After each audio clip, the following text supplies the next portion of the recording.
Hello, and welcome to episode 24 of Missed Mando, Ontario's source for the latest in the disc golf world. I'm your host, Robbie Holden, joined by my friends and co-hosts Sean Galbraith and Galen Naidu-Harris. Sean, how you doing, and what have you been up to since our last episode, my friend? Doing great, Robbie. Thank you for asking. I haven't been doing that much, but I did play the Winter Wizards tournament down in Niagara-on-the-Lake. Played in MPO, cash money, came in fourth place, won a couple bucks. Thankfully, it was not sanctioned because I am not going to turn pro, but I wanted that money. It was super fun. It was cold. It was windy as hell. We're talking like 60, 70 kilometer an hour gusts with like sustained of 40, 45. It's a short little pitch and putt ace place they added 4 additional longer holes, but like discs were flying all over the place on like 170-foot shot. I took a 6. It was super fun. Like it was crazy. It was wild. It was super fun. Galen, what have you been up to? I love how you just described that tournament because I played the ace place maybe twice, I think maybe just once, and I can only imagine what that course would be like with the wind whipping up and taking a 6 on any of those holes is boggling my mind right now. So love it. I've been up to nothing, man. I'm playing Kings pretty much once a weekend for League. Just a day ago as we're recording this, I was at Tyandaga for the inaugural League event, Sunday $5 club, and I had a wicked time. And I actually was pleasantly surprised because I had thought, and maybe I'm wrong, maybe one of you two knows more than me. I had thought that we were going to have the initial 9 new holes installed this year and the following 9 next year, and that they were just going up to 18 essentially for the tournament that just went down, the Tango, a couple weeks back, and then we're going to get back to just 9 holes for the time being. But I went there expecting that and got 18 holes that I had never played before and had an absolute blast. Like there were some, a couple like 650, 660 foot par 4s and 5s. There were some tight technical ones. It was wicked. And I will say, did not perform well on the weekend. Shout out to Paul Dipp, whose back is tired from carrying me in our doubles. But we had a 660 foot par 4 hole, and I got us in the bullseye for a putt, which we proceeded to both miss. But it was fun to go back to back, just nice, 330 foot great drives, and then to screw it up. But yeah, not a whole lot's going on with me, fellas. For me, over the winter, I'm excited to play once a week and vibe and see you guys once every 2 weeks for this freaking podcast. Life is good. There's not much going on. Robbie, how about you, man? What do you had going on in your life? Not a whole lot going on here either. And just going back to your comment about Tyandaga, I definitely thought I read somewhere, I believe from Oz himself too, that before the Tyandaga Tango tournament, that 18-hole layout was only going to be for that tournament. It was going to go back to 9. So something must have changed somewhere along the line. And that's awesome that you get a full 18. Also looked like a beauty crew that was out there. I saw a friend of the show, Tobin, post a nice little recap of it, as he posts amazing recaps for everything that he does. I saw that group photo and looked like a great time. Also, that Niagara-on-the-Lake course, I've played once, actually on my mom and stepdad's wedding day. They were getting married in Niagara-on-the-Lake, and my stepdad and I went out for a round the morning of the wedding. So that was, spending, I guess not my wedding day, but spending a wedding day for somebody on the disc golf course, just dream. When that happens for me someday, hopefully, maybe, we'll see. I'd like to spend the morning of my wedding day on a disc golf course, maybe with you guys. Although maybe I can think of better card mates. I don't know. No, I'm kidding. Has there been co-best men? And are they named Galen and Sean? What's funny is this was brought up hypothetically at some point, and to me about like who would be a best man. And I had said at the time, I was like, probably co-best men between my two best friends, Josh and Andrew. And I think it was maybe just because I was recently watching How I Met Your Mother. I mean, I've watched How I Met Your Mother like 26 times at this point. It's like my go-to kind of comfort show. And I think that Barney and Marshall are co-best men at one point, or maybe I'm thinking it's somewhere else. But anyway, Amongst the best men is going to coordinate the ring bear. Not the ring bear. Thank you. The ring bear. Thank you, Galen, for understanding. Shooting a How I Met Your Mother reference back at me. You've now made it into the co-best men group. Just with that comment. Yeah, locked and loaded. But yeah, that is nothing to do with what I've been up to lately, which is the question that was asked to start this whole thing. For me, registration season is starting to get into full swing, which is insane because we're only in January. But Sean will get into that a little bit more when we talk registrations coming up. I also got to play in the, I missed the first event, but recently got to play in the second event for the SWO Cup, Southwestern Ontario Cup, playing for Team Guelph. Finally got to bust out this sweet looking, I'm going to try and hold this up here and still talking to the mic, this sweet looking Guelph diameter sweater that is just, you obviously can't tell through the camera, but it is so soft. And got to bust that out and play at Mohawk in Brantford, which is always fun. For those that don't know, SWO Cup, very much like GTA Cup, but between Guelph, Grand River, Christie Lake, and the Brant clubs. Always super fun to get out for a fun event like that, doubles type event. And that's basically all the disc golf that I have been up to at all. I am, we just had Justin Murphy on recently, and he was talking about how he really shuts it down in the winter, and I agree 100%. I don't like playing in the snow. It's a lot less fun. So I've been avoiding the disc golf course a little bit, but have been enjoying some disc golf coverage. We've got the Tour Down Under going on right now, and some coverage coming out of that. And very special winner on the FPO side for the first event, which I believe we will mention somewhere coming up in the show notes a little bit. Moving on now to a little bit of Ontario general news. We had the first version of the 2025 Ontario Disc Golf calendar was released, I believe a week ago, somewhere in that time. And that includes 17 events on the OCC provincial qualifying tour for this season. And I'm going to give you a little rapid fire here real quick. We got the Kings Forest Open, Stones Throw Spring Open, Project 15 Open, Muskoka Open, Christie Lake Spring Fling, Blackfly Fling, Gap Gambit, Forefathers Open, White Spruce Open, Forest City Open, Blueberry Brawl, Guelph Royale, Eastern Canadian Amateur National, Sandy Hollow Open, Paris Memorial, Flying Ferguson Forest, Paul Foray, and Northern Ontario Championships. All of those events are OCC provincial qualifiers. If you finish top 3 in a qualifying division, you will earn your spot to provincials, which is being held in my neck of the woods in Guelph this year. So I got a little bit of extra pressure to qualify for provincials this year so I can make sure I can play it on my home turf. But yeah, you can check out OntarioDiscSports.ca. You can see it right on their homepage, a nice, easy to find link to that tournament calendar. I believe there will be a revision to this at some point as some tournaments shift their dates around a little bit to not conflict with others. But at least for now, the initial version is out. And like I said, you can check that on their website. There's also been some registrations that are already open, some registrations coming up for opening soon. Shawnee G, let's throw it over to you for some registration talk.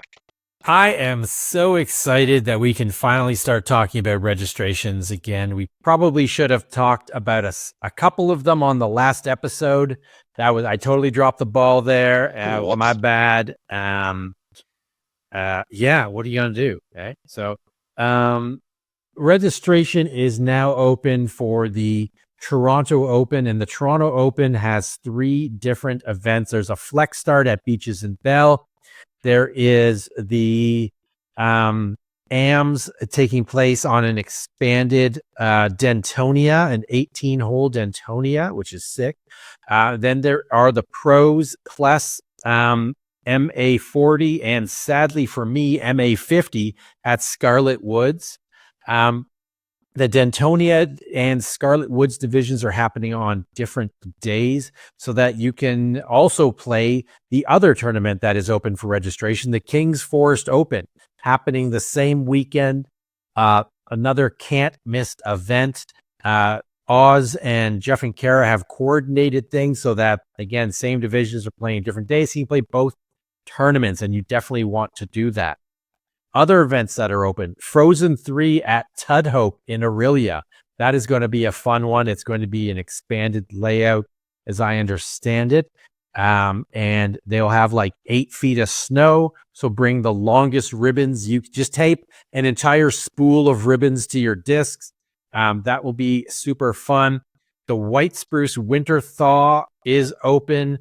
The Algoma Ice Bowl and early registration for Foxwood is still open as of the date of this episode. We've got some upcoming ones as well. Man, there's so many tournaments already starting. The Great Discape in St. Catharines opens on January 17th. That is a 3-disc challenge from local disc golf company Discape.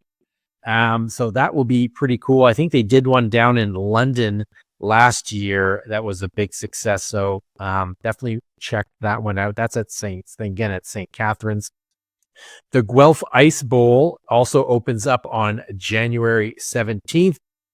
Stones Throws Spring Open out in Enterprise, a great course. I think Robbie absolutely loves that course. That opens January 30th. And then the starting tier of Canadian Nationals opens February 2nd. And that is for Canadians only, just for the first week, which I love. I think that's a fantastic idea. And then general registration for Foxwood opens on January 20th. The Blackfly Fling, January 22nd. And the Blackfly Fling Legends, which is a FA and MA 50 and up weekday tournament, that opens January 25th. And then last and certainly most, the Toronto Slush 2025. This is a co-production between Queer Disc Golf, Chainlink Disc Golf, and yours truly here on Missed Mando. This has taken place at Beaches in Toronto. It's only $25. We're doing another fundraiser tournament. This one for the Daily Bread Food Bank. And of course, it would not be a Missed Mando tournament without a little mayhem. So this is going to be a mini mayhem tournament. We're going to do 3 rounds because Beaches is not very big. We're going to do 3 rounds of 9 holes. The first round, play it open, however you want to play it. And then rounds 2 and round 3 are going to be a mini mayhem. We're going to have Mandos on every hole. I think we're going to set up an island. Who knows? I don't know that the wavy arm guy is going to show up, but I'll at least be there. So that'll be a close second. We'll do the whole bring a canned food and get a mulligan, make a donation, get a mulligan. Mulligans for everybody. This is going to be a super amount of fun. It's not going to be, I've designed the course, I think, in my head. We're not going diabolical like we did the failed diabolical layout that we did at Eastview, but it's going to be fun. We're going to make sure you're playing the course the way you have probably never played it before. So definitely you want to register for that. It's not a super, because it's only 9 holes. It's not a super big field, but we're going to have cash payouts. Check it out. That is going to be a blast. Registration is open and it takes place on February 15th. I want to nominate Sean to stand in as Wacky Waving Arm Inflatable Tube Man the way he did in that preview video for the last Mayhem, because I think that would be fantastic. And nobody would aim to hit him. No chance. So I'll say this. I was literally just about to unmute myself and say that I think people like Sean's demonstration more than the actual wacky wavy inflatable arm flailing tube man. They actually called for an encore during the pre-tournament sort of pep talk on the day of the tournament as well to recreate the iconic moment in Sean's course preview video, which you can still check out on our YouTube video if you somehow missed that. Mando. And so moving, Tube Man, who got what 600 or 650,000 views. A million from Brooklyn's video. Oh, he's broke the I was trying to remember who it was that posted it. That was crazy, amazing. Yeah, it was over 600,000 the last time we were talking about it. So it's probably like close to 1 million now, which is wild. So moving on from registrations and jumping into a little disc golf news from the broader disc golf world, we are fully into signing season right now. And we mentioned a couple the last time we had an episode. There were some early signings that were made, but there are some big ones that were still in wait, and we've got some answers. Isaac Robinson officially leaves Prodigy and signs a 3-year deal with Latitude 64. I believe I read it was worth around $175,000 a year, if I'm not mistaken. Nice contract there for Isaac. I also just love Isaac with Latitude. The more I've thought about it, makes a lot of sense to me. And I don't know if you guys saw the announcement video that Latitude put out, but I am immediately more of a fan of Isaac and Latitude 64 as a brand because it was absolutely hysterical. And Isaac and his wife are hilarious together on camera. It was a really funny video. Brother Ezra Robinson also announces that he is officially leaving Prodigy, and he signs a 2-year deal with Discraft. Nice signing there for Discraft. Discraft also picked up Cale LaVisca, signing him to their Icon team, and also re-sign Andrew Presnell and Ben Calloway. Jeremy Colling is leaving Innova Discs. What? A move that I did not see coming at all. And as of recording right now, there has been no announcement on where he is going right now. After the announcement of Climo and Discraft, and then Discraft picking up Cale as well, I've heard some people saying that they think that it could be Discraft, and they're building this kind of icon team of older touring players that still have a good base of fans. So who knows where that's going to go? That's all speculation at this point. Interrupt the program for just a sec. Sean Galbraith, Miss Mando, Big Germ correspondent, just heard that he has signed with MVP Disc Sports. That is so sick. Cannot wait to see what his pro model is going to be, what the deal is. Very cool. But this just dropped today, which is Wednesday, and we recorded the episode on Monday. So anything can change. It's amazing how many changes have happened simply because James Conrad threw one wicked shot at Worlds in 2021. One shot can change the world. Sake. Let's go back to the show. Bye-bye. Speaking of Innova, friend of the show, Sophia Dunica, re-signs with Innova and also just won the first Tour Down Under event in New Zealand. She also just put out an announcement that our Tour Series disc for 2025 is going to be the Glow Eagle L, which they brought back for her specifically. So big congrats to Sophia there on re-signing with Innova. Also re-signing with Innova is KJ USA, Kevin Jones, coming back for another year. And also Emily Weatherman, 2024 DGPT Rookie of the Year. You got something, Gail? Yeah, I just wanted to add, I was scrolling past her post the other day, and as we were doing this, I just pulled it back up again because it was really, really sweet. Emily Weatherman's post. I'm so beyond excited to announce that I will be representing Team Innova for the 2025 season. This has always been my dream since I was a little girl, so for it to actually come true is so amazing. I'm actually tearing up a bit making this post. Thank you, Innova, for the opportunity. I can't wait to see what happens in the new year. And I just that was something that warmed the cockles of my heart. I saw that the other day just scrolling through, and I was like, oh, I'm so happy for her. And just thought that deserved. Well, a lot of somebody who I saw too there. Yeah, I was like, what the heck just happened there? That sounded weird. Yeah, gotta love somebody going to the company that they have grown up loving and throwing, and now can do that on the professional scene. More Innova news. Haley King is leaving Innova. Unknown what her plans are at the time of recording. 2024 PDGA FPO Rookie of the Year, and new friend of the show, as we will have an interview with her coming up later, Eliezra Midtlyng re-signs with DGA. So do Andrew Marweed and Cole Radolin. Robert Burridge leaves Lone Star Discs, who now have no real pro team to speak of at all. He also won the same Tour Down Under event in New Zealand that Sophia won in a playoff over Ezra Robinson, I believe. All the more impressive given that he doesn't have a major sponsor right now. So who's going to be the one to pick up Robert Burridge? Parker Welk is leaving DGA and signs with Dynamic Discs, which is a perfect fit because Parker Welk, of course, blew up onto the Pro Tour scene by winning the Dynamic Discs Open as like the 100th ranked player in the world, and kind of came out of nowhere to win that one. Raven Klein also is re-signing with Dynamic.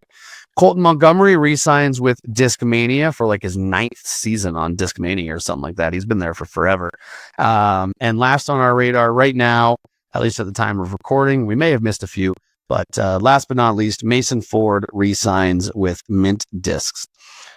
We also recently had some PDGA awards that came out and got announced. So this is separate from the DGPT yearly awards that they do, Player of the Year, Rookie of the Year, and stuff like that. PDGA also has the same type of awards, different format that they do to award them. And no surprise, Gannon Burr wins MPO Player of the Year, winning by a large margin as he dominated everybody this year. Kristen Lett wins FPO Player of the Year, becoming the 7th player ever to win the award in back-to-back seasons. I didn't write down all the other names, but it was like Paige Pierce, Juliana Korver, Des Redding. It's all the best players of all time, essentially. Friend of the pod, Eliezra Midtlyng, wins FPO Rookie of the Year. And currently at time of recording, there is a 3-way tie for MPO Rookie of the Year. And the tiebreaker includes highest rated round at an A tier or above. So we won't know the results until ratings become official tomorrow, from when we're recording right now, on ratings update day. One of the 3 in the running is Luke Levesque out of Victoria, BC, whose highest rated round was a 1045. But it looks like Aviel Gomez, amazing 1061 round, will give it to him for the win. But we will know officially tomorrow after we've finished recording this. So we'll try to remember to mention it on the next podcast. Fellas, if there is nothing else from you guys right now, we are going to throw it over to our first feature interview. We are bringing on Steve Dodge. Wasn't able to join this one, unfortunately, but Sean and Galen knocked it out of the park. So we will be right back with Steve Dodge. Our next guest needs no introduction if you've been around the sport for almost any length of time, but we'll do one anyway. He's the owner of one of the all-time greatest disc golf courses in the world, the legendary Maple Hill. He is the original founder of the Disc Golf Pro Tour. He was behind Vibram making golf discs. And most recently, he is helping launch a new junior series of events called the Future of Disc Golf. Of course, he is probably most widely known for winning the MA1 division of the 1990 Pittsburgh Flying Disc Open. We are so very pleased to welcome to Miss Mando, Mr. Steve Dodge. Steve, thank you for joining us. Thank you, Sean. That was a ridiculous intro. And with the exception of the MA1 victory, nothing on that list could have been done without millions of people helping me out. It was interesting hearing everything on there because I was like, oh, wow, Tom helped me do that. And Miles helped me do that. And it was, yeah. And the future disc golf. it's actually not my endeavor. Mott started the thing, and he invited me to be a part of it. It just sounded way too cool to not be a part of. Absolutely. We will get to that in a little bit. So let's start with a little background. So you founded Maple Hill in 2003, I believe, and it has become pretty much synonymous with disc golf itself. As I understand it, this is your family's home and Christmas tree farm. How long has this property been in the family? Did they think you were crazy when you wanted to build a disc golf course, or were they kind of used to you and crazy ideas by that point? They wanted to build a disc golf course. The farm is actually owned by my cousin Tom, and my cousin Jason owns Pyramids in Marshall Street, just down the street. And they both have lots of acres to build courses on. And so Jason built his course in 1988 and helped us design Maple Hill, the original layouts of Maple Hill, in 2003. So I have to give total props to Jason and Tom and Dave Jackson and basically every pro that came by, because the course was a mess at the beginning, and they all said, hey, you ought not have trees in the middle of the fairway, and we thought that was a good idea, and maybe it's not. So Maple Hill has been a work in progress for a very long time. I took a trip around the country back in 2003 and played about 150 courses and tried to just play the best ones, and then came back and put all of that knowledge into building Maple Hill. You asked if they thought I was crazy to build a disc golf course. No. But when I showed them, I literally wrote up, I don't know, a 4 or 5 page document and explaining how we were going to become the best disc golf course in the world, the fact that we're going to have a top event in the world, and we're going to have a disc golf store pay for it all. At that point, they thought I was crazy. Yeah, I mean, that's somewhat reasonable. Good crazy, though, I would hope. So we know from the beginning you had a vision that Maple Hill was going to be, hopefully a world-class course. I would say that is more than true today. Can you tell us a little bit more about how it's been sort of watching that evolution and getting to that point, seeing that vision come into reality in the way that it clearly has? Yeah, it was, now it's very fun. In 2004, when we started, I'll go ahead and just say Tom, Jason, and I were decent disc golfers, probably on the 950 to 1,000 rated. And for us, a 350-foot shot wasn't a tremendous deal. But back in the 90s, that was a very big deal. So we made the very first hole, the 300-foot shot over the pond. And basically, with the exception of a dozen of our closest friends that were good at the sport, nobody wanted to play Maple Hill. It was too hard, and it got a reputation for being really hard. And if you're not very good at disc golf, don't go to Maple Hill. Probably on the order of 2012, we built the red course, plus or minus 20 years. I really don't know, but it feels like 2012. And we built the red course, which is the easy course, and people started coming. And from that point on, we had a real business. Before that, it was, we had a tournament course that people that knew what they were doing would come to, and it was a beloved course by the top players. But by no means was it a business at that point. And then watching the evolution as people started to come, and then the sport started to grow, and people started to love the pros even more. And now we're a tournament destination. We're a just come and play destination. We'll be having a concession stand next year, so you'll be able to come and play your round and then grab a barbecue and a beer and go sit on the deck and watch, sit on the new Zuka deck even, and watch people come up hole 18. And it's really fun watching how it has in fact grown into a legitimate destination and disc golf business. So about that, so the sort of the evolution of it, do you have, or have you had sort of a guiding philosophy or vision for how this course has evolved? And how has it changed over the years? Because it's changed in some pretty significant ways, including, adding new layouts and such. Are there some deal breakers, things that will never change? I I guess the answer to that is no. 3 or 4 years ago, I would have said we'll never have a par 5. And Gage Benson, the guy that basically designed the Diamond course, sold me on the idea of a par 5. And he put it in, and it's a fantastic hole. Aaron Gossage actually had a lot of good input to help push me over the edge to say, okay, let's go ahead and try this. And I guess that's our guiding principle is listen.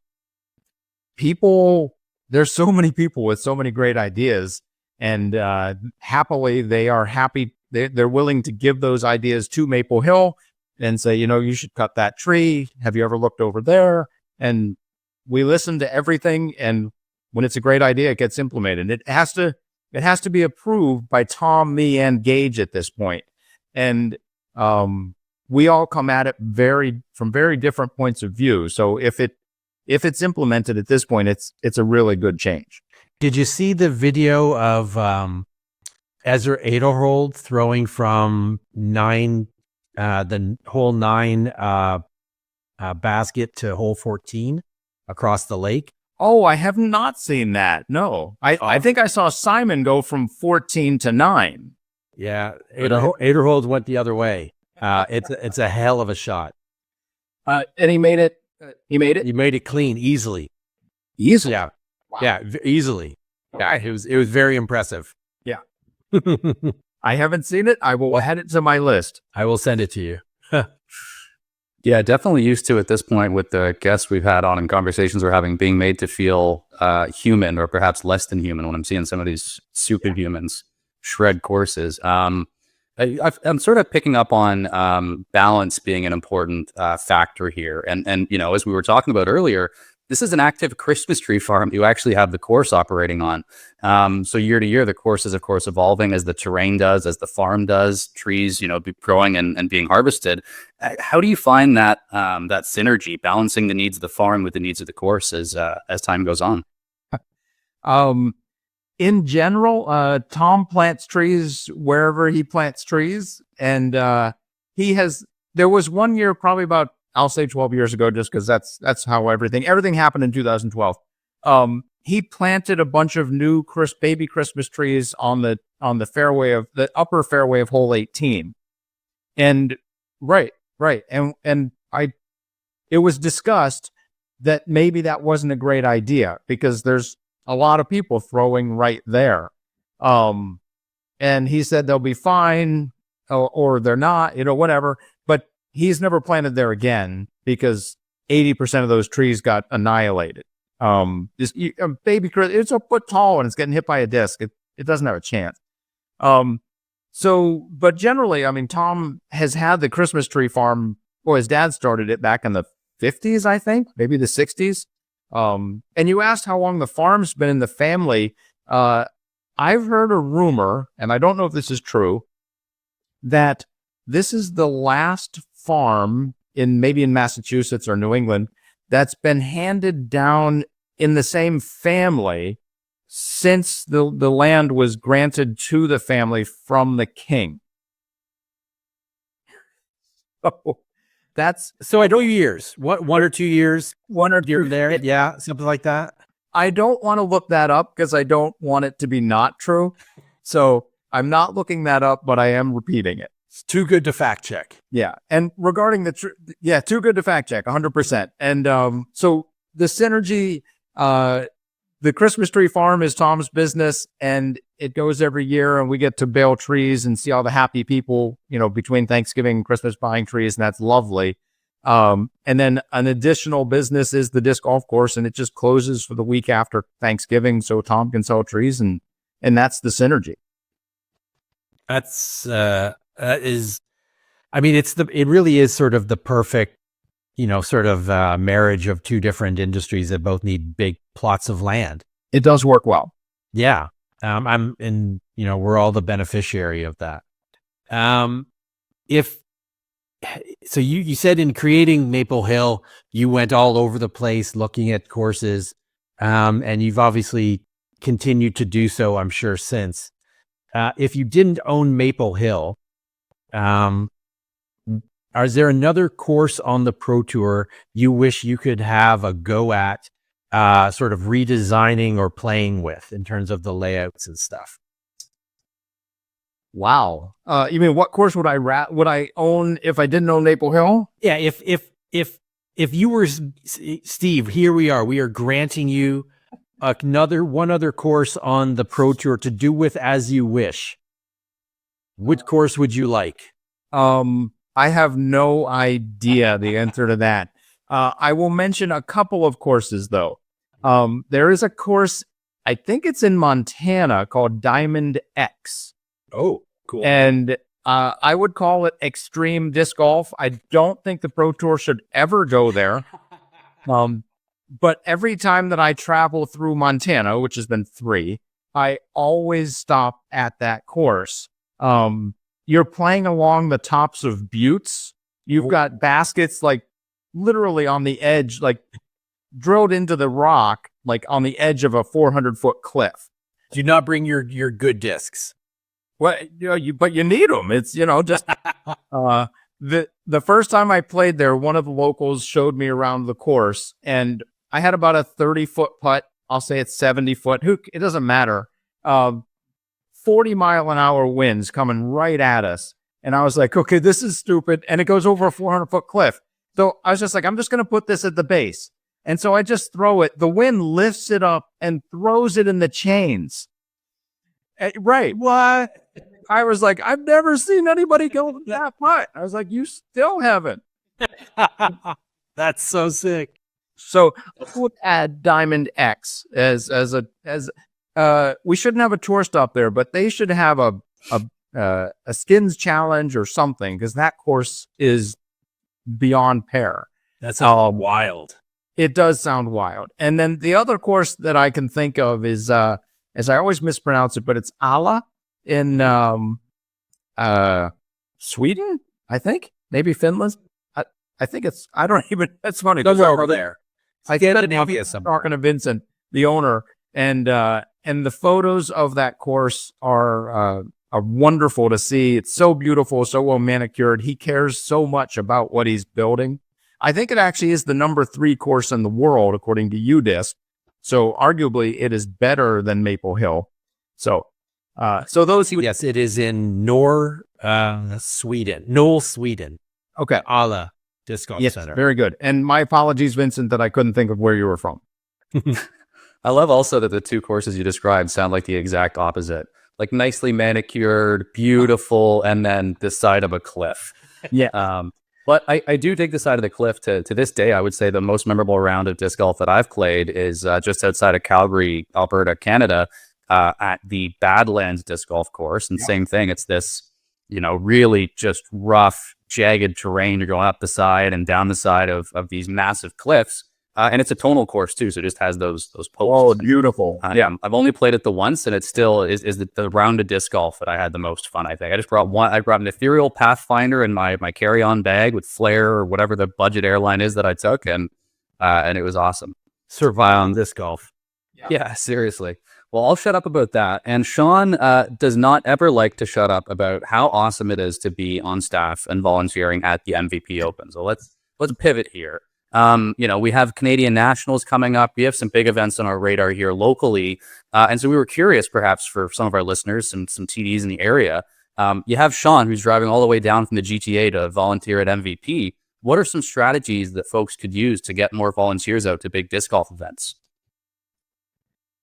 To get more volunteers at big disc golf events. Okay. Yeah, and if you build it, they will come. That's a fair answer too. I don't know that there are strategies that one would employ, but it's an interesting question. We got an event like that gets folks like us fired up and ready to travel. Do you guys go to family reunions? Yeah. Do you enjoy it? Okay, Galen. Most of the family. I do. Why do you enjoy it, Galen?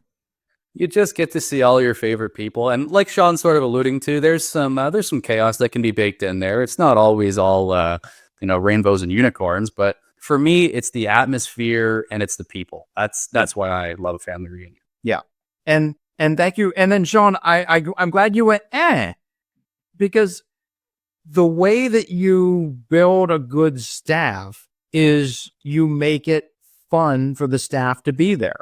And Sean knows this as well as I know this. When people, this is ridiculous that I'm getting goosebumps just talking about the staff. But when the staff shows up at Maple Hill anytime during that week, and now people start showing up Saturday and Sunday before, and they stay 9-10 days. And I say it probably a dozen times from Saturday to Wednesday, which is this feels like summer camp all over again. I'm getting together with all my best friends, and we're just going to have the time of our lives all week. And not only that, we're going to eat well. We're going to get nice clothes. We're going to have break discs. We're going to get all this wonderful swag. But then literally the best players in the world are coming to one of the best venues in the world, and we get to watch. And it's magical. Like, so what you do if you want people to come is make it a very special thing and tell everybody thank you, tell everybody you love them because you do, and have everybody meet everybody and make best friends so they have to come back. Realistically, we had a lot of really good staff in the early years. And it was the old school staff of you just show up and this is just what you do. This is how when I learned disc golf, you just went and staffed events. If you weren't playing it, you were staffing it. Nowadays, we actually charge $100. I think it's actually $170 if you want the bonus package, but we charge $100. And what that allows us to do is make sure that we lose money on the staff. But what we're doing is we're providing food. We're providing quality shirts each day. We're providing organization. It's not show up and go, oh my God, we need someone on 12. It's okay, show up and hey, say hello. Let's have some food. Let's eat. Let's talk a little bit. And the reason we were able to do all that is because we charge, and then we're able to use that money to give back so much more. And I was a little hesitant to charge the staff. But as soon as we had done it once, it was obvious we can take this and give so much more back. And I will go ahead and say we have an annual follow-up meeting after the tournament. And the big takeaway from the staff this year was we want to make the staff bigger. We have the best staff in disc golf already, but bar none. Thank you, Sean. Thank you, Gabby. Thank you, everybody. But we want to invite more people to be a part of the staff this year. So we are literally expanding the staff. I use the expression, many hands make light work. And so we want even more hands than we have. And we want people to be working less and having more fun. And so that's our goal. If you're interested in being on staff, just go to themvpopen.com and I'm sure you can find it somewhere on there.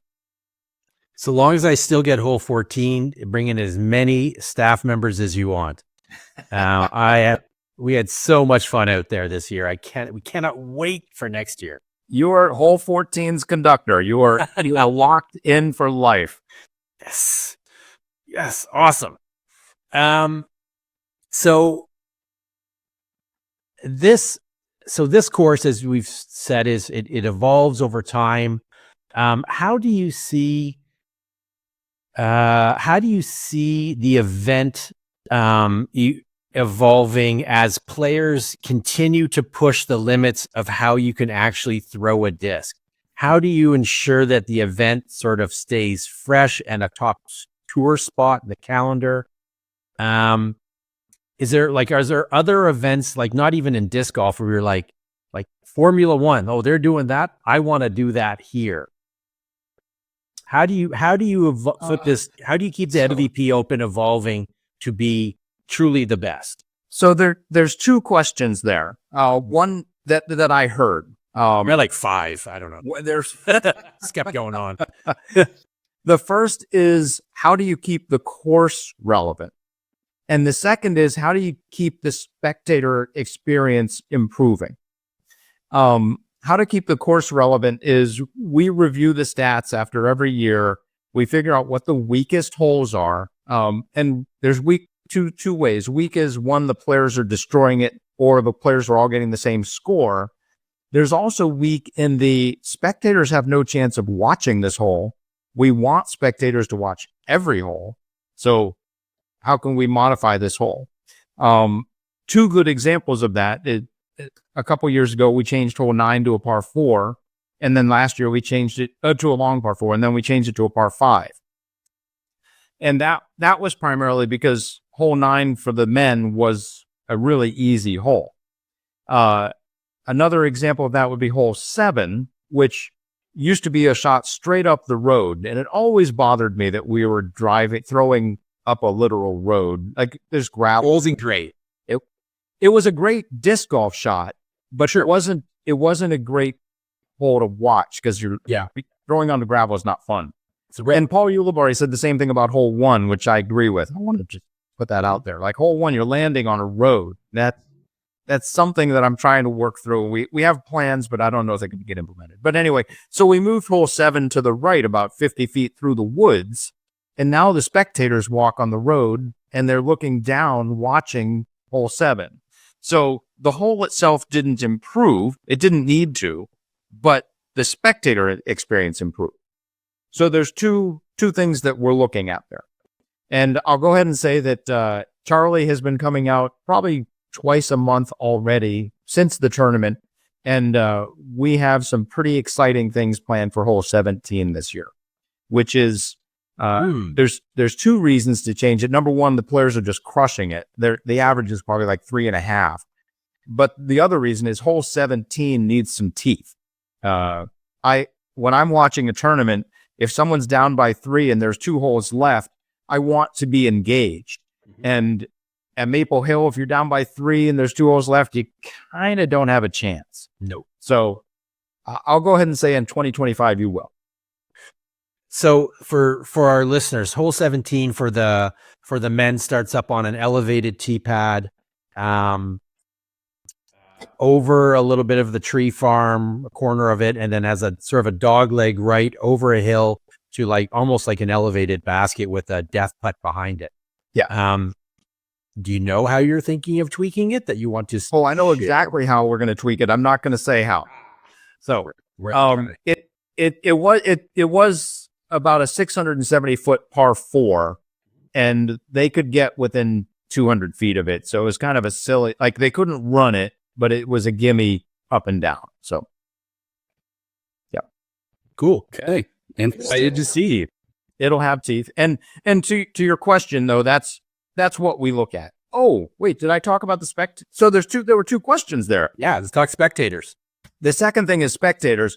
And I just wanted to share, like, when Jess and I went to Cirque du Soleil a couple nights ago, go see it. It's ridiculous how amazing those people are. But we go to Cirque du Soleil, we go to the zoo, we go to a restaurant, we go to a park, wherever we go. She gets tired of me doing this. She makes fun of me. And I'll be like, oh my God, look at those lights, or look at these benches, or look at the way they're presenting that. I want to do that at Maple. I want to do that at the tournament. And so literally everything that I do, there's like a background program going on saying, how can I apply that to Maple? How can I apply that to MVP? And it's a nonstop loop. And everything I look at is, I want to take the best things that I see and apply them to what we have here. The addition of the bleachers at 18 was a huge upgrade this year. Yeah. Really improved the spectator experience. And that was a great change. We will have, thank you very much. We will have some more improved viewing on hole 18. We actually have like a 3 or 4 year plan. And you ask if there's anything that inspires, and I will say Waste Management's hole 16 inspires. Well, we're intrigued to see everything the future has to offer, and you might not have heard what the future holds, but you've heard that something's coming here on Miss Mando, so we'll take it. On the sort of spectator side, is there anything that you're doing, and this is sort of maybe a soft pivot to where we might go next to this conversation, But I know bringing youth into the sport is something that's important to you, and certainly something here in Ontario that we're focusing on as well. Any efforts you're making to make the event more accessible to youth spectators, or perhaps the course more broadly? Yeah, we actually have two things that we're doing. Friday is going to be Family Friday, and we're trying to develop things for families to do. We want to get, we obviously want parents there, but we want them to bring the kids and maybe we want the kids to bring the parents, which is the way some of these spectating families look, which is really fun. Yeah, we're trying to make more activities for kids. Last year we had face painting and henna, which was a new thing. You can come on site and you can tie-dye a shirt, you can tie-dye a disc.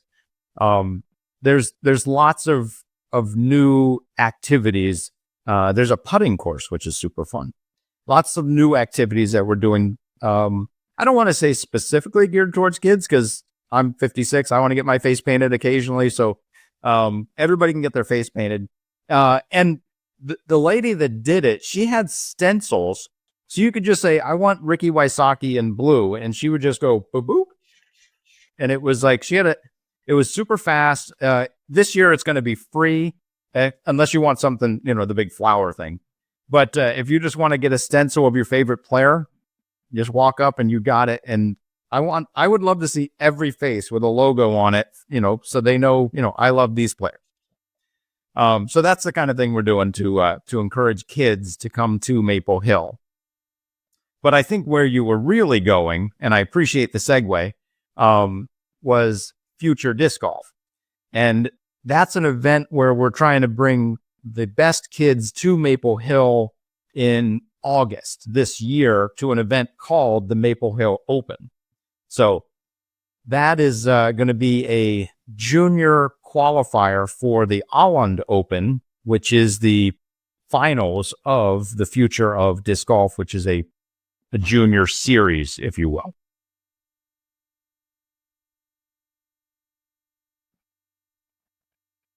So yeah, let's talk Future Disc Golf.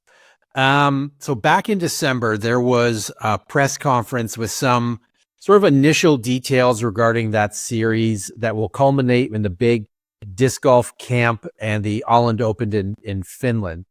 Can you tell us? Let's talk some more about this thing.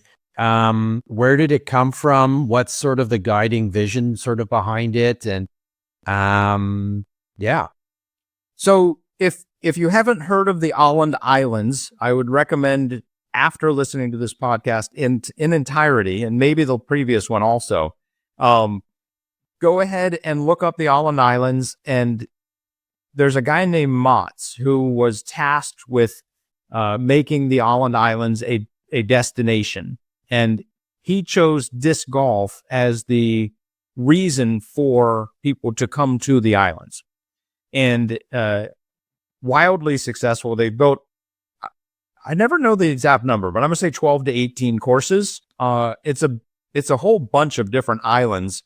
And if you're in Europe, you go to the islands and you stay there and you eat there and you go play disc golf.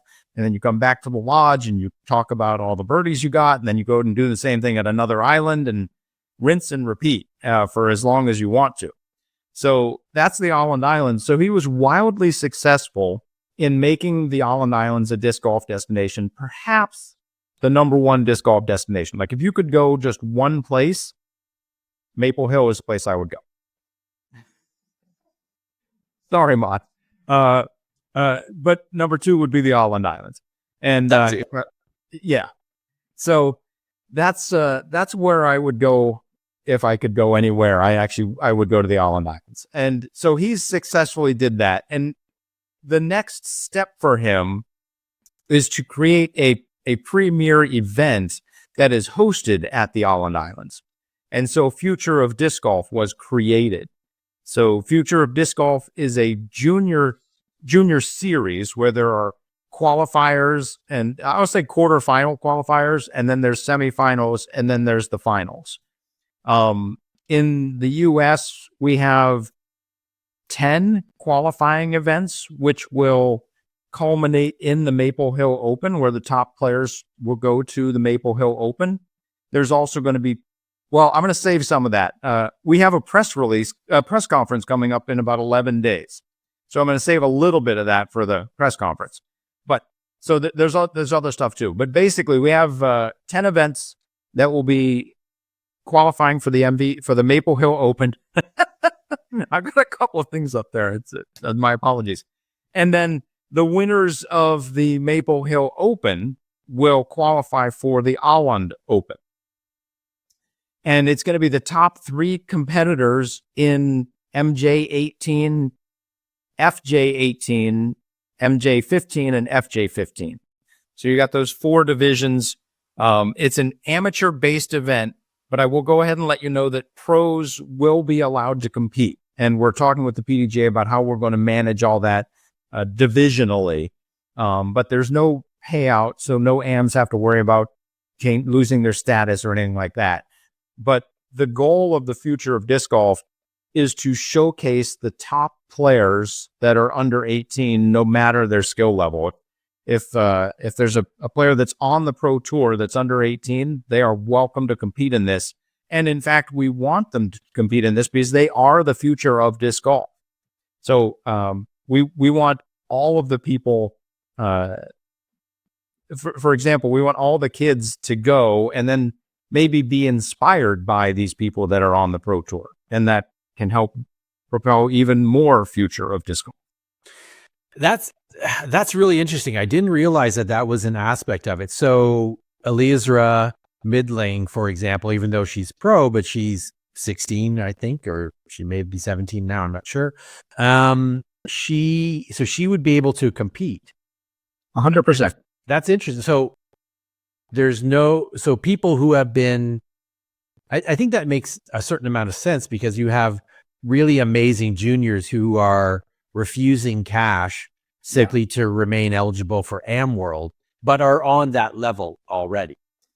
Yeah, it's a very interesting discussion, and it's one that my eyes have been opened up to in the last 2 months since Mott's invited me to be a part of this.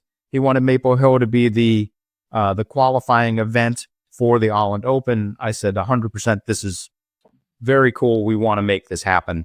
And for Europeans, if the limitation is just being under 18 or under 15 or whatever it is, being Am or Pro is there's no distinction. In North America, it's MJ18 is the PDGA division, and it is literally an amateur division. So from a North American cultural point of view, it seems odd to let the pros play with I should put all this in air quotes, let the pros play with the AMs. In fact, we're letting the juniors under 18 play with the juniors under 18. And that's how it should be. I don't want to say should because it's cultural and we don't know the right answer. Sure. Because people look at things differently. So, but I've opened my mind to this concept. And once I did that and I embraced it, I'm saying, of course we want the very best in the world to compete. Now, having said that, in order for Eliezra to make it to the Åland Open, she would have to compete at a qualifier and then come to the Maple Hill Open. And then, so she would, I don't know if she's available those 2 weekends. So in general, the qualifiers are in May, the North American qualifiers, and then the Maple Hill Open will be in June. And then the Åland Open will be in August. Hopefully the kids are at a school for the Maple Hill one. Yes. The idea is the May event is a 1-day, 2-round event. And anybody should be able to take off 1 day and make it work. And then the Maple Hill Open and the Åland Open we try to get the beginning and the ending of the summer. So all the kids are able to make that trip. Love that. And as we've sort of gone through, at least once or twice here, there are a number of events that allow you to qualify for the Åland Open. Currently, just the one in North America, the Maple Hill Open. But here in Ontario, we have something that somewhat similar. We have Nico's Drive, which are a series of junior tournaments put on by our amazing local Innova sponsored junior player, Nico Forbes, and his dad, Carl. And so it's certainly got all of our minds thinking locally about, how do you put together a junior series? What does that look like? Do you have feeder events? What do folks qualify for? How do you build out that structure? And so I'm curious, just because we've got you here, would there be opportunities, whether it's this year or perhaps in future years, for more junior events to be added to the qualifying list for the future disc golf series? And if so, is there a way that prospective TGs could reach out to find out a little bit more? Yes. I'm channeling my inner Ross Perot there. That he was asked a debate question. Everybody's going off on all these ridiculous. He just said, "Yeah." I was like, "Well, love it." So the tacked on follow up is, if folks want to learn a little bit more about how they could take part, how could they get a hold of you, or whatever they need to get a hold of? So my email is dodge22042@gmail.com. Shoot me an email. If you go to Future of Disc Golf, you'll probably contact somebody, and then they eventually get it to me. But we don't have the North American side of the website set up yet. So the answer is yes. We probably have room for 2 or 3 more events if they're geographically located well. We've done a very good job of picking areas so that everybody has an event relatively close. If you live in Montana, it's a long drive. But my apologies. But and I would be at Diamond X. It should not be there. In local news, a child fell off a 400-foot cliff trying to get a frisbee. The last shot they have is like an 800-foot hole, but it's like a 200-foot drop. So you can almost, I think I threw a mini at like 650 feet. It was so much fun. But I will say, you mentioned Toronto. I actually reached out to Jeff McKeegan. Is it okay? I was talking to somebody at the PDGA, and he said, you probably want to talk to Jeff and his wife, Kara. Okay. Yep. And maybe they would help make something happen in Toronto. I'm open to that happening this year. So if somebody's listening and says, hey, I want to do this, find me on Facebook, email me. There's ways to find me. It's not that hard. And I want to close by saying we will have a press conference on January 24th for Future of Disc Golf, where we're going to be talking about all of these qualifiers. And additionally, we will be announcing 2 other direct qualifiers in the U.S. So there will be 2 other events that you can go to and qualify for the Holland Open directly. So for juniors who are thinking about playing these events, let's talk the Maple Hill Open. So Maple Hill Open will only be the junior qualifier for this tournament, or is the Maple Hill Open going to be a larger tournament that will have this as a component? All of these events are juniors only. Okay. We actually had a really good conversation. Like, should we invite other people to play so they can literally donate to the travel assistance? Because if you win, you'll get travel assistance. You won't get any money, but you'll get travel assistance. That's cool. So, yeah. I lost my train of thought. That's okay. So let's say Maple Hill Open. Should players expect like A tier kind of level? Juniors. Okay. I know. Okay. Yeah. So we made all of these events junior only. And by design, and we were thoughtful about that. And when you come to the Maple Hill Open, the only people there are people that qualified at one of the 10 or 11 or 12 qualifier events around the country. So you will be competing against high quality people. And if you move on, you will be competing against high quality people in Europe and hopefully stomping them and bringing the championship home to North America. So, but yeah, it's going to be a high level junior only, premier event at Maple Hill. And then obviously the finals will be as well. This year, I believe it will be a B tier simply because it's the first year we've done it. We don't have any history. The PDGA rightly shouldn't give us an A tier yet. But also, there's no payout, so the added cash aspect of it doesn't really matter, does it? It theoretically, but the added cash is going to be very significant through the player packs and the travel assistance, but mostly the player packs. Yeah. And so players win. They're going to Finland. What I liked about this, it sounds like there's like a camp, like a disc golf camp involved. What do you know much about that? Has there been much discussion about what that will involve prior to the actual world championship sort of thing? So I want to push back on the Finland part. I don't know if that part is true because I don't know if the Åland Islands is its own political. Oh, yeah, it's like an autonomous region or something like that. Might be, yeah. And it's right in between. You want to start an international incident or right. So you've got Finland to the east, and then you've got Sweden to the west, and then you've got Estonia maybe to the south a little bit, and then the Åland Islands are in between those three. It's a ridiculously beautiful location. And then once you're there, basically I would say there's two sides to the event. One side is the premier event, which people will be qualifying for.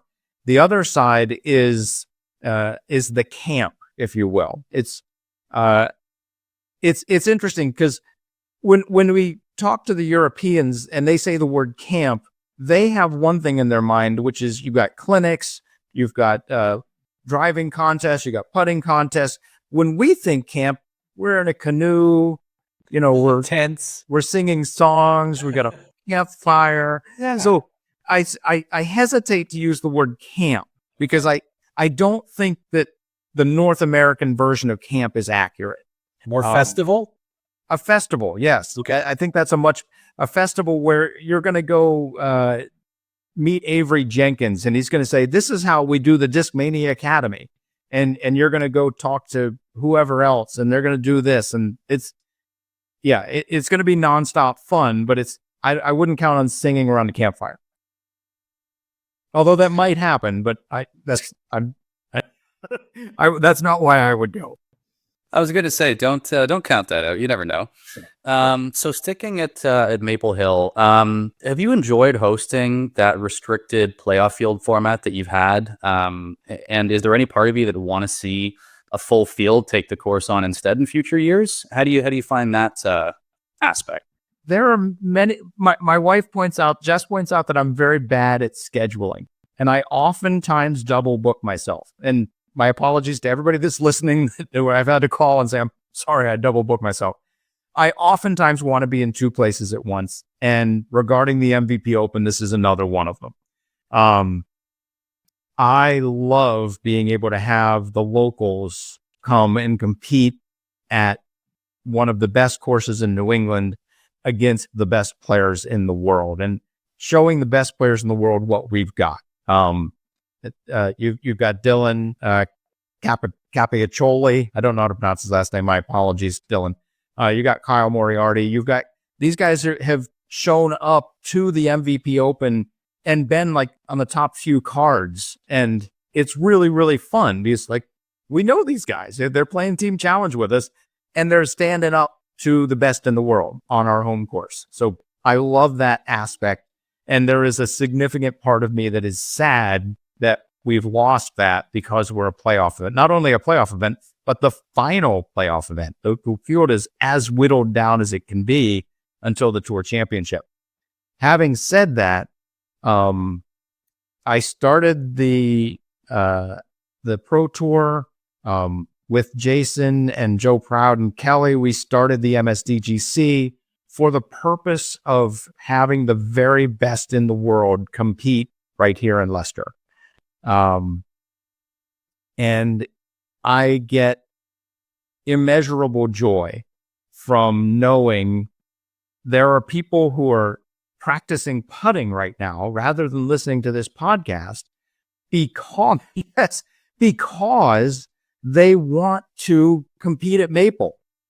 And then there's other people that want to get by Maple and make it to the Tour Championship. Like it's I'm getting goosebumps again, thinking that there are players that are so freaking good at this game whose goal is to compete here because it's such a limited field.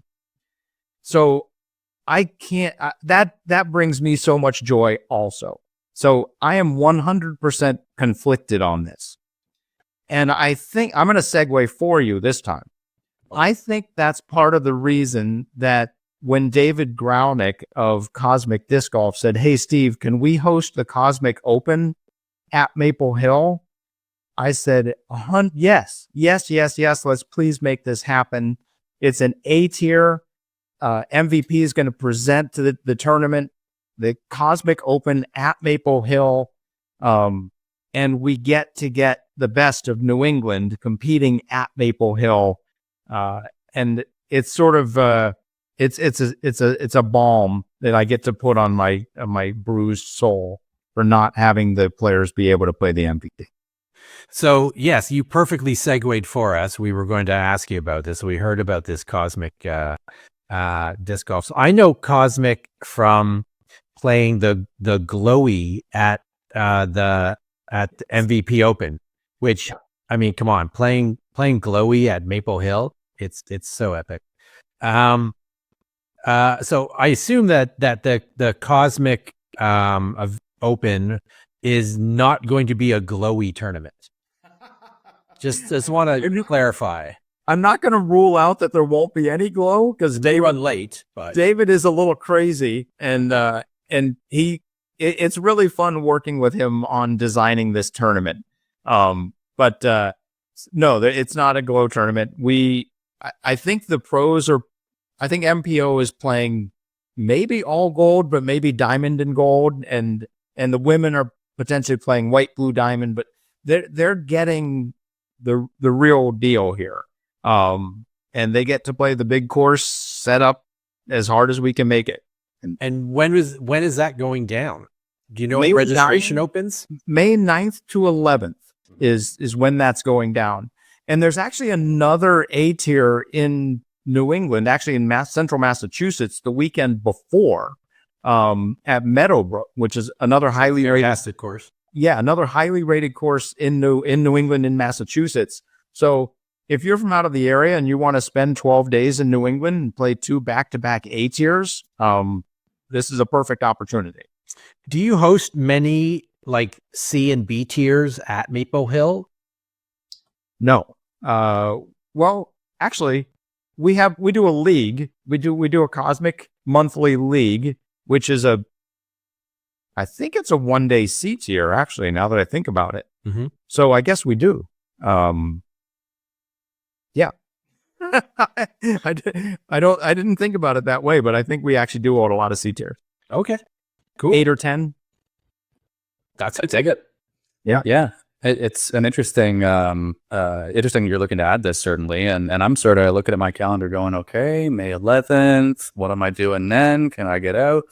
And we've sort of been all over the place tonight, Steve, and thank you so much for joining us and for engaging in such a sort of thoughtful conversation and far-ranging one. I'm sort of thinking as we get to the end here, maybe sort of we can try to put an eye to the future and a hopeful little tinge on things. But I'm going to start with a little bit of not so hopeful. So, as we know, the post-COVID boom that we've seen in disc golf is certainly starting to wane if it hasn't fully waned. And if you look at the economics of the sport, our growth perspective, they've regressed significantly, probably back to where they were before the pandemic. So, if you're looking at kids growing up today that are maybe looking to play the Holland Open or to play in Nico's Drive, that are hoping to make a career as a professional disc golfer down the line, what are some things that folks like us that are involved in the sport, that are engaged with the community, can try to do to make sure that future is there for them, to build those pathways and ensure that the juniors of today can be the touring pros of tomorrow, if that's what they want and if that's what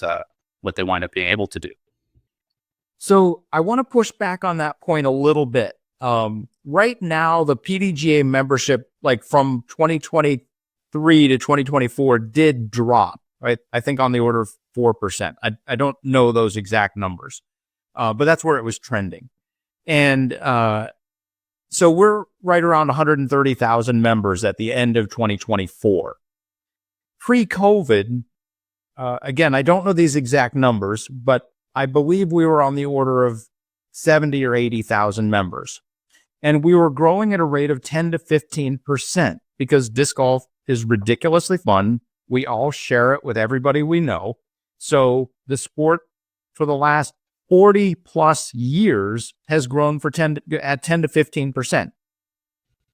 So if you extrapolate that 90,000 and grow 10% and 10% and 10% through COVID to now, we are actually ahead of where we would have been if without COVID.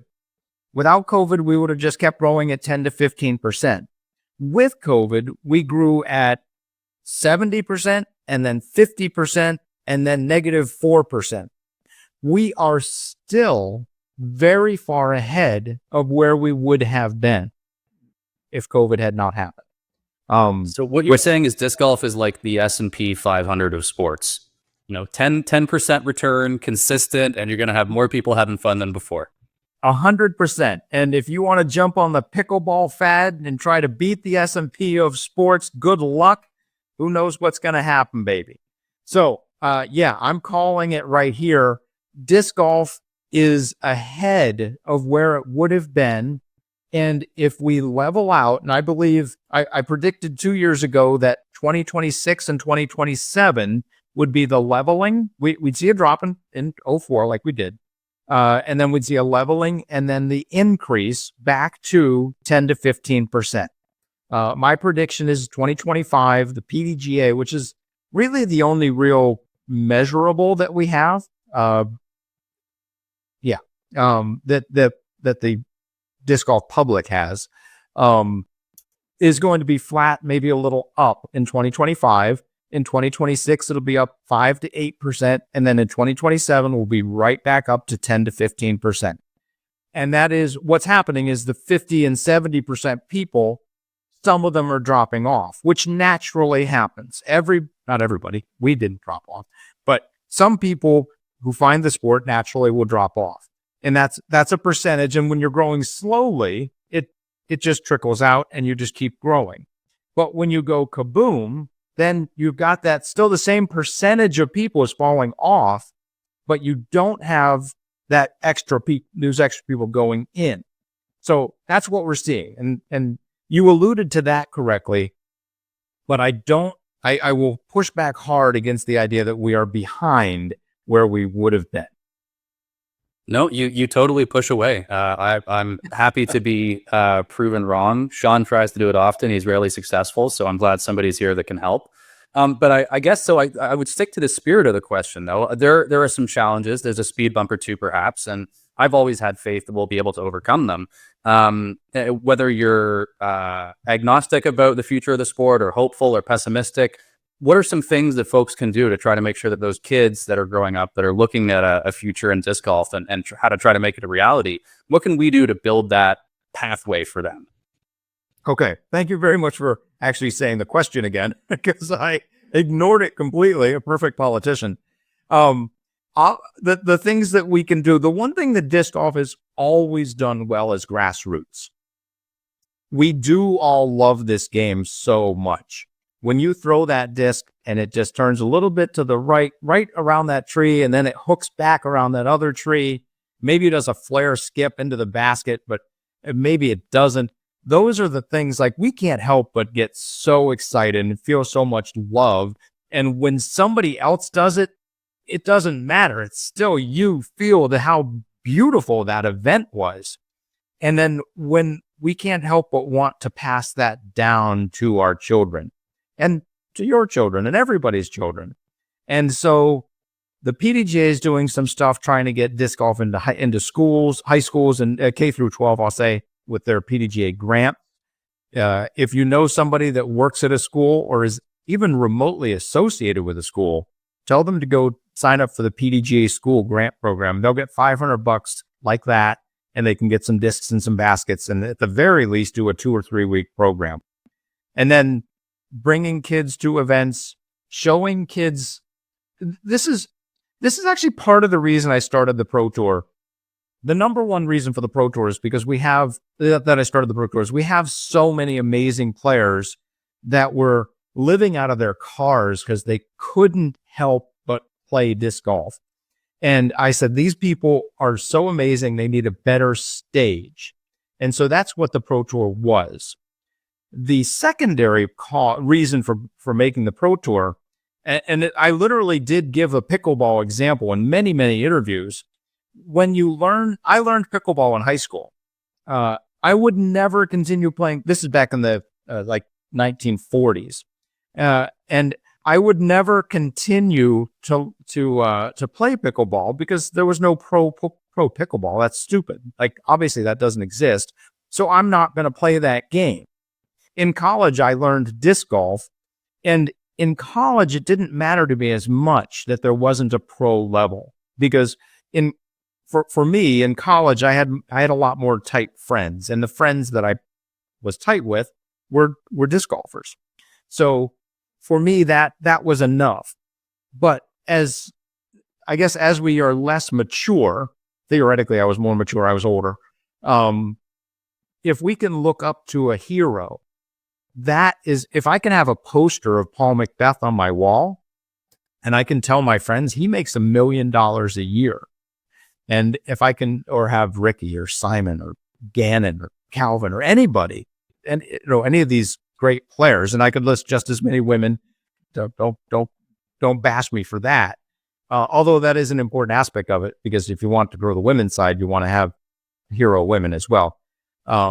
So then when I learned disc golf for that 3 weeks in gym, wait, there's actually guys and women playing this game professionally that I can go watch, and I have a hero now.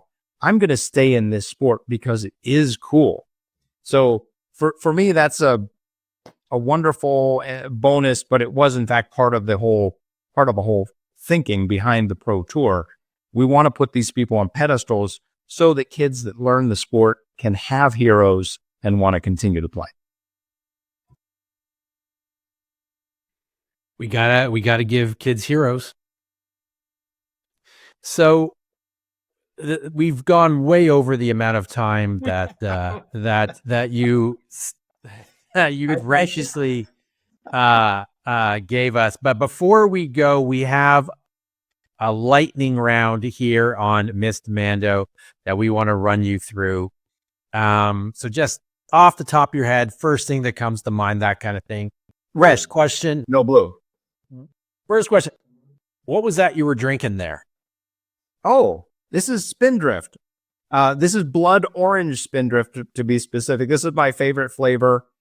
This is What is Spindrift? It's a Massachusetts-based seltzer company, but they don't. You know how all the seltzers say natural flavors in there? Mm-hmm.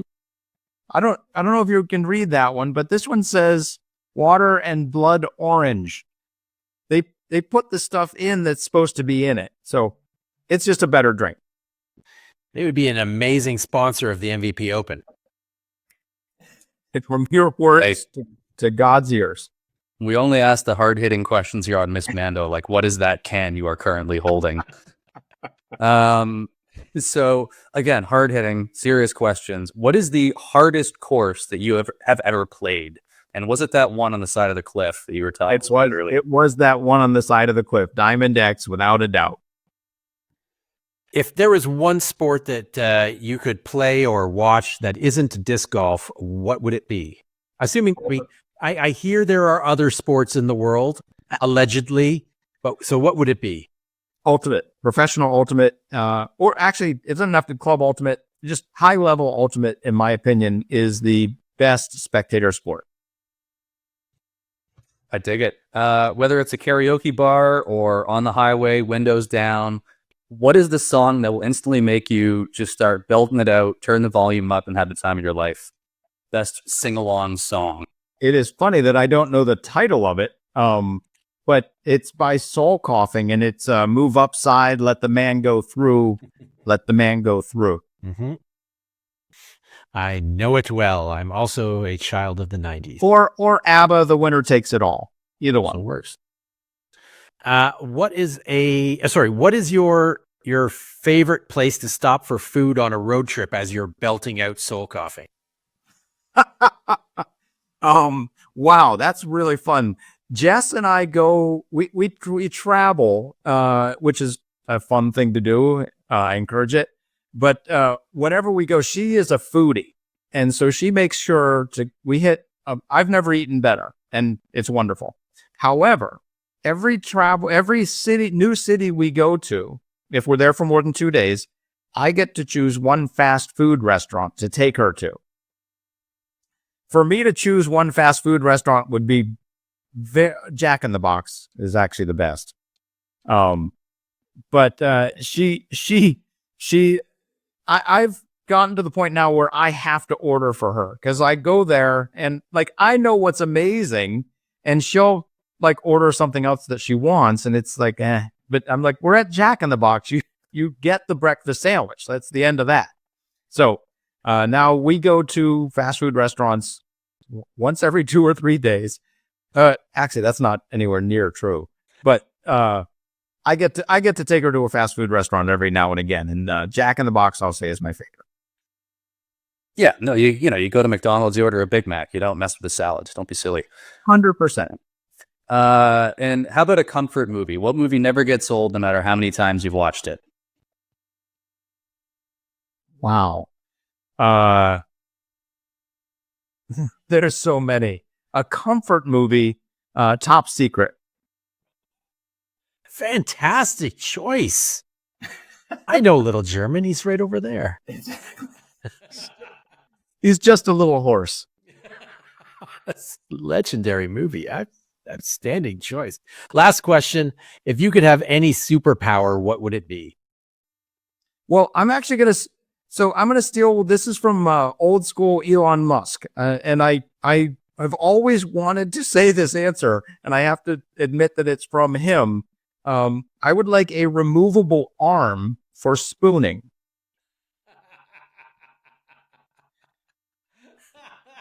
Like so the arm doesn't fall asleep. That's what we're talking about. Yeah, just lying there, and you don't have to worry about that.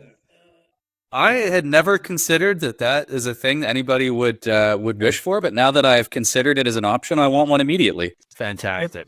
I heard of I don't even know. This is probably back in the 70s when he said this, and it was just, I was like, that's a fantastic answer. Well, and that will be our last question for you, Steve. But before we let you go, do you have any other shout outs or any other final words that you'd like to share? I would like to say thank you both for the professionalism and for trying to wean me in to this. I gave you guys 45 minutes and I said, you really tried, but I talked way too much. My apologies for that. But thank you guys very much for having me on here. I'm tickled to talk about anything disc golf. And I do want to say, though, my brother and I will be at Disc East in just a couple of weeks. And if you want to come visit the Boda Brothers, come to the activity room and learn to play Birdie Pro and shake a hand or two. For those who don't know, Disc East is a disc golf convention in Massachusetts, not super far from Maple Hill. Get in around there as well. I have a copy of Birdie Pro and one of the expansions, and it is a super, super fun game. And Steve and his brother are the designers and owners of the company that makes it. Strong recommend. Well, thank you again. Thank you so much for joining us, Steve. We really appreciated you taking a lot of time to join us tonight and chat. And we will be right back here on Missed Mando. Welcome back to Missed Mando. Thank you so much to Steve Dodge for coming on and joining us. An absolute pleasure to have him here on Missed Mando. And we are not going to take a break. We are going to send it into our second feature interview. We are very happy to welcome on to the show 2024 PDGA FPO Rookie of the Year, Eliezra Midtlyng. We'll be right back. Now, our next guest joined the PDGA in 2021, started competing in 2022, and has become one of the brightest rising stars in FPO. In 2023, she won the long drive contest at Junior Worlds, beating second place by an insane 170 feet. before also going on to win the world title in FJ18 by 20 strokes. She followed that up a couple months later by also winning the long drive contest at Pro Worlds, topping Ella Hansen by 16 feet there. But she really gained notice at 2023 Throw Pink, where she had a great 10th place finish, but also blew people's minds by becoming the first FBO player ever to eagle hole 18 at Winthrop.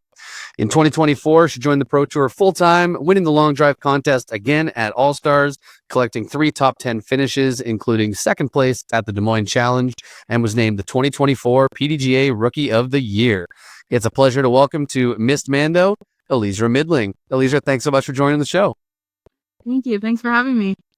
Oh, it is an absolute pleasure. And first off, we got to start with an official how to pronounce your first name, because I know that it is something that a lot of people get wrong. I honestly am not even 100% confident if I'm getting it right. When Sean spoke to your mom at All Stars in Florida last year, he was set straight on the proper pronunciation. But with Sean, we in no way trust that he actually remembers it correctly. So we want to get it directly from you on the correct pronunciation.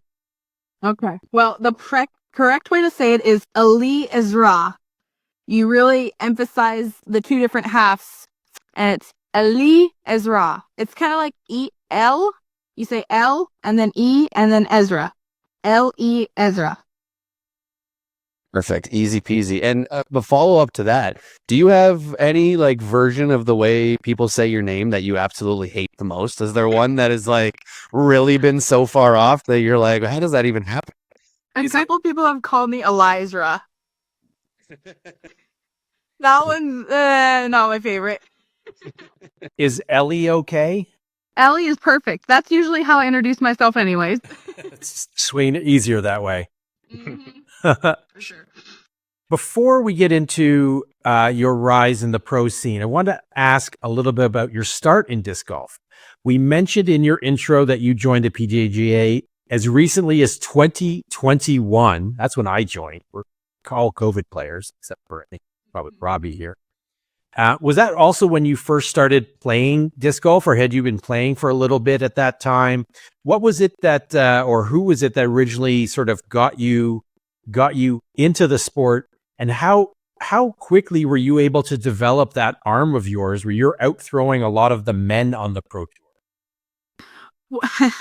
Well, we originally started playing 3 months pre-COVID, so I'm technically not a COVID golfer. I got into it before COVID. I'm kind of proud of that. But no, we were playing for about a year before I got my PDGA number. I'm also proud. I'm right before the 200,000s. I'm a 198, not right before the 200,000. So that's kind of cool. But my grandparents actually got us into it. There was a course like 5 minutes from our house. And COVID hit, and we were like, you know what? There's nothing to do. Let's go play disc golf every day. And I'm homeschooled. Our whole family's homeschooled, so we could go like throughout the day whenever we wanted, when the weather was nice, and we just go play like 2 or 3 rounds a day, and just went from there all through COVID. And then just got my PDGA number and went from there. And the rest was history. My experience is actually very similar, where I actually picked up disc golf when I was visiting my grandma and spending time with her out on the West Coast in Canada. And then I forgot about it. And then COVID hit, and my buddy Brad was like, hey, you know what this is? And texted me a picture of a basket and said, we can do this. Do you want to? I was like, I do know what that is, and I would love to do that. And you know, here the heck we are. Sorry to get how long were you playing before you could start bombing 500 feet? I figured it was just her first throw. First tee pad, 550, right after the start. No. I have my first shot is engraved into my mind, and it was a straight grip lock by like 30 feet. I honestly, when I first started playing, I didn't play with a lot of people, and I didn't know that. Okay, I didn't really know that I was out driving people, because I didn't play with other people. So I just thought, oh, this is cool. Like, this is how we all play. And I guess when I started playing, we lived in New Jersey. And then we moved to Georgia. And that was when I started playing with other like juniors kids. And I kind of started realizing a little bit that maybe I was throwing it a little further than few other people, but there wasn't a specific time when I realized, honestly. It just kind of happened. Did you work with, like, were you watching video of players throw? Did you have anybody whose form you emulated, or it was just sort of you started playing and it just clicked? Both. I didn't really watch any form tutorials. Like, I didn't watch any teaching videos. I just watched every single video that was ever made of disc golf coverage. And, like, just all through COVID, that's all I watched. And so watching the form, like, that's how I learned that. I took tips and pointers from watching other people throw, but I didn't learn or watch any lessons. I was a really big Haley King AV fan. Those are the people that I tried to replicate. And I really used to throw a lot like them. It's changed now because I've like learned my own style and like what works best for me. But I used to throw a lot more like AV and Haley King.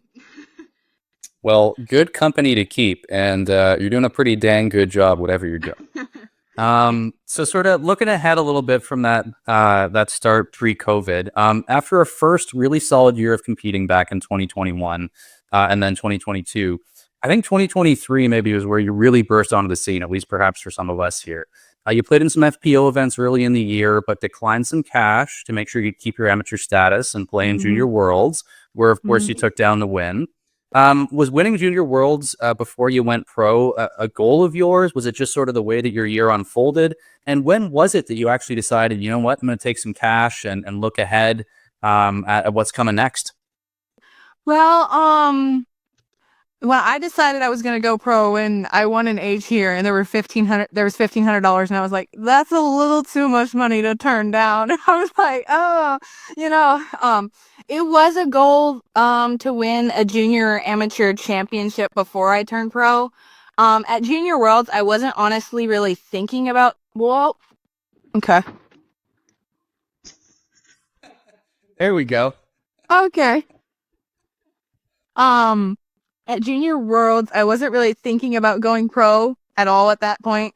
I was just playing disc golf, having fun, and chilling with my friends. I wasn't expecting to go on tour anytime soon or take cash or anything like that. I was planning on going back next year, playing Junior Worlds, and I was gonna hopefully play Worlds too. But ended up going pro. So just sort of taking it one day at a time. And so how do you think that winning Junior Worlds changed the trajectory of your career, or did it? That's a big moment. Did it affect sort of the path you were on, do you think?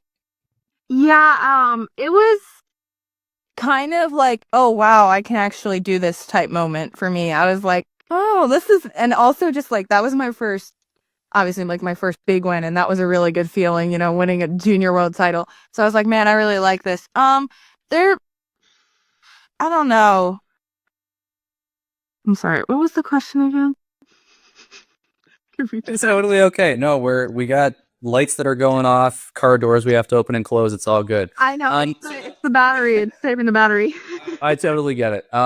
So the question was, you were sort of talking about how you were alluding to how you were sort of taking things as they came. You're working your way through, and all of a sudden, here's $1,500. I guess I got to take it.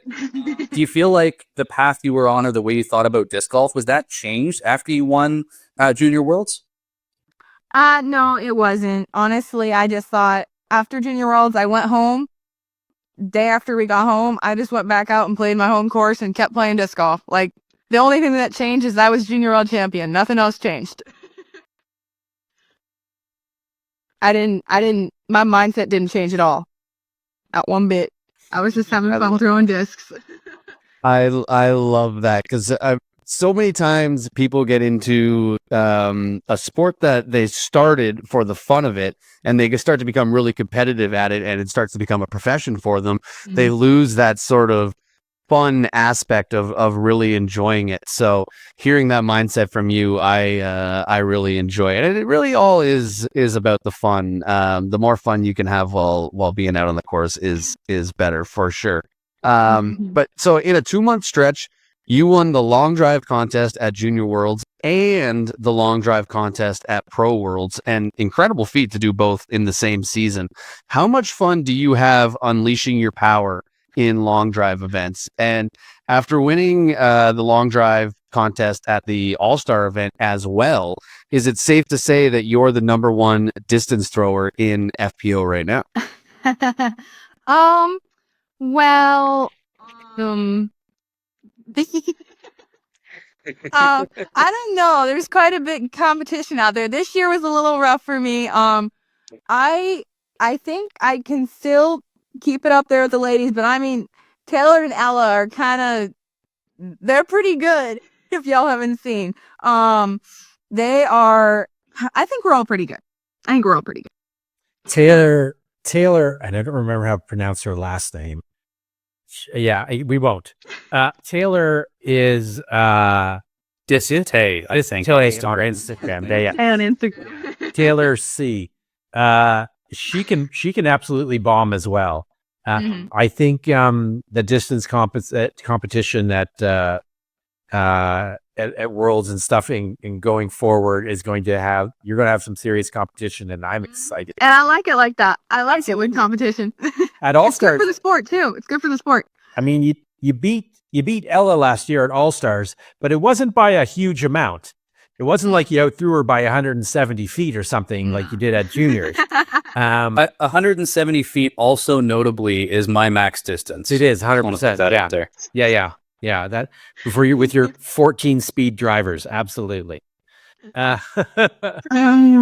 So for myself and a lot of disc golf fans, the 2023 Throw Pink was where we learned you were like truly in the elite of the sport.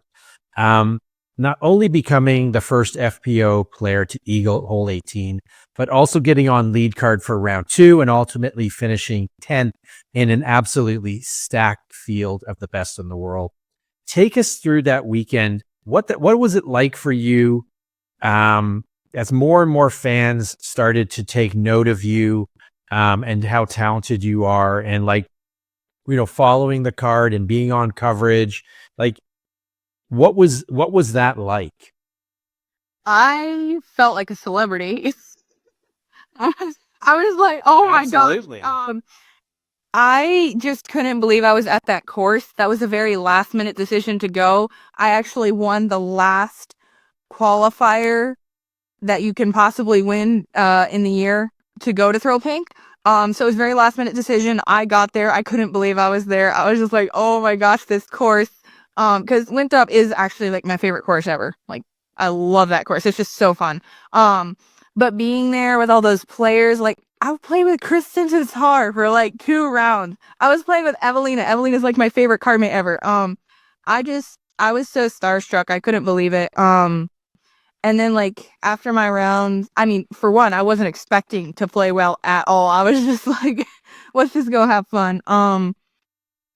I honestly, even at the weeks after that event, it didn't even sink in like what had happened. I was just like, oh my gosh, like I can't believe this. But that was definitely like the best week of my life, because like after my rounds, I would go play. I'd go watch the guys too, and that was the time when I started realizing, oh, people enjoy watching me, which is like really nice to hear. Because like I'd walk around to the MPO cards and go watch my friends play. And people would be like, oh my gosh, you're that girl who like eagled hole 18, right? And I'm like, yeah. And I was like, nice. But yeah, no, that week was just so surreal. It's still crazy to me that whole thing never happened, honestly. That is unreal. So, you sort of talk about feeling like, a little bit of a celebrity, and rightly so. Better results certainly bring more attention, things like being on coverage, maybe having a few spectators go, hey, you know what? Eliezra is going to be playing on a card this afternoon. Maybe I'll spectate. Do you find that since you've sort of broken through onto the scene in a more real way, that's affected what your experience has been like playing? And do you find you enjoy that? Are there parts of it that are challenging? Like, how has having more attention and spectators affected, if it has affected, the way that you play and the way that you enjoy playing? It hasn't really changed anything. I'm just like, I just enjoy playing disc golf, and the fact that I have people supporting me and the people that enjoy watching me is just like the cherry on top. Like, I couldn't ask for anything else. Like, disc golf is my favorite thing to do. I get paid to do it, and there's people supporting me, people who enjoy watching me, and people who just, I don't know, it's surreal. I've said that word so many times, but it's just like I still can't believe it. I'm like, I can't believe that there's that many people who would want to watch me play disc golf. It's just kind of crazy. Hey, I do have a local course, and one guy I haven't met is like, "Hey, we like your podcast. That's so cool." And I'm like, "Wow, no way!" So I can only imagine. Must be amazing, and you deserve it. Thank you. Yeah, and I think more and more eyeballs will be coming your way in the future as you continue your rise in the FPO division. But moving on to we talked a little bit about the 2023 season and your sort of entry into disc golf. Moving on to the 2024 season, what were your goals heading into the year? And now looking back on the year, how do you feel overall about your performance through the season, where you ultimately went on to win PDGA Rookie of the Year? Yeah, this year I wasn't expecting much out of myself this year. I was just trying to go and play disc golf and see what happened. And if I played well, then man, this is nice. But I didn't have a lot of expectations at all going into the year. I was just, I don't know. This year went very well. I will say that. I wasn't expecting to get like second place at a disc golf pro tour event. I think I had like 3 top 10s or something. Like that was really nice. And then towards the end of the year, I did have a really, really annoying nagging injury that just wouldn't go away. So that honestly made the year even better because I was kind of at Des Moines. My injury was at its worst, and I ended up getting second place. I was literally bleeding during all the rounds. Like, I was in so much pain. And, like, that made the year even more impressive to myself. Like, I impressed myself because, like, I pushed through an injury. I only had to DNF from one event. Like, oh, there go the lights again. I feel like, according to my standards and expectations, which there weren't much, I feel like I had an amazing year, and I'm very thankful to the Lord that all that happened. Yeah, and just to be clear for our audio listeners, that was Eliezra in the front seat of the car, and the lights going out, her opening her door and closing it, so that we could get lighting again back on her appearance on the pod. Just in case anybody is like, what are they all alluding to? This like opening door thing. What's going on there? Yeah. The battery keeps shutting off the lights. Doesn't want the car to die. How much of 2024 was learning how to be on tour? Because I imagine there was a learning curve there. Yeah, like getting from stop to stop and practicing before each round because you had a tournament like every week. Yeah. Like how much of a learning curve was it as a new full-time tour player? 2024 was one big lesson. Every week I learned something new. Every week I was learning things that were like things that I should do, things that I shouldn't do, certain things that help me more. I personally love traveling, and it wasn't that big of a challenge for me, and like I loved it so much that I didn't have a hard time at all. But I learned so many lessons. Yeah, my brothers really moved the RV a lot. That was the main hard part of like doing the touring. Like I had the easy part. I wouldn't go play disc golf and had fun. They did all the hard, dirty work, and like my mom pulled the RV, so they learned a lot of lessons too. I learned all the disc golf lessons. They learned all the traveling lessons. Were there pros on tour that you've been able to meet and who have able to sort of take you under their wing a little bit and provide some guidance as to how to tour? Yeah, for sure. I mean, honestly, all of them. Well, um, every person you meet out there is just so nice, and they're all like so accepting. It really does kind of feel like a family. But like a few specific players, like Cole Riddall and Luke Taylor, Emily Weatherman. They're like my best friends, and like we learn lessons every week. We support each other. And honestly, there's too much, like, the amount of things I've learned from people on tour. There's just not, like, it would take me like days to tell you guys, like, travel tips, just like all the disc golf and form advice I've gotten, like mental tips for when you're playing your round. It's like just so much invaluable. Oh my gosh. So anyways, I have learned so much, and it's been just, the entire tour is amazing. But yeah, there's been a few specific players that have just made it absolutely amazing and made my year so much more fun than it already was. I totally love that. Oh, Sean? No, I was going to say, and what I imagine also helped make it fun was getting a nice sponsor with DGA. So yeah, you have signed another extension, I believe, with DGA. Congratulations on that. It is thank you. very well deserved. How has what has their support meant to you this year, and how has that relationship been going? Honestly, I literally couldn't ask for anything else. It was like the best year ever. Sorry, there's a coyote out there. There's totally a coyote. This year it couldn't have gone any better. I am so happy with them. The discs are amazing. The people are amazing. They treated me so well.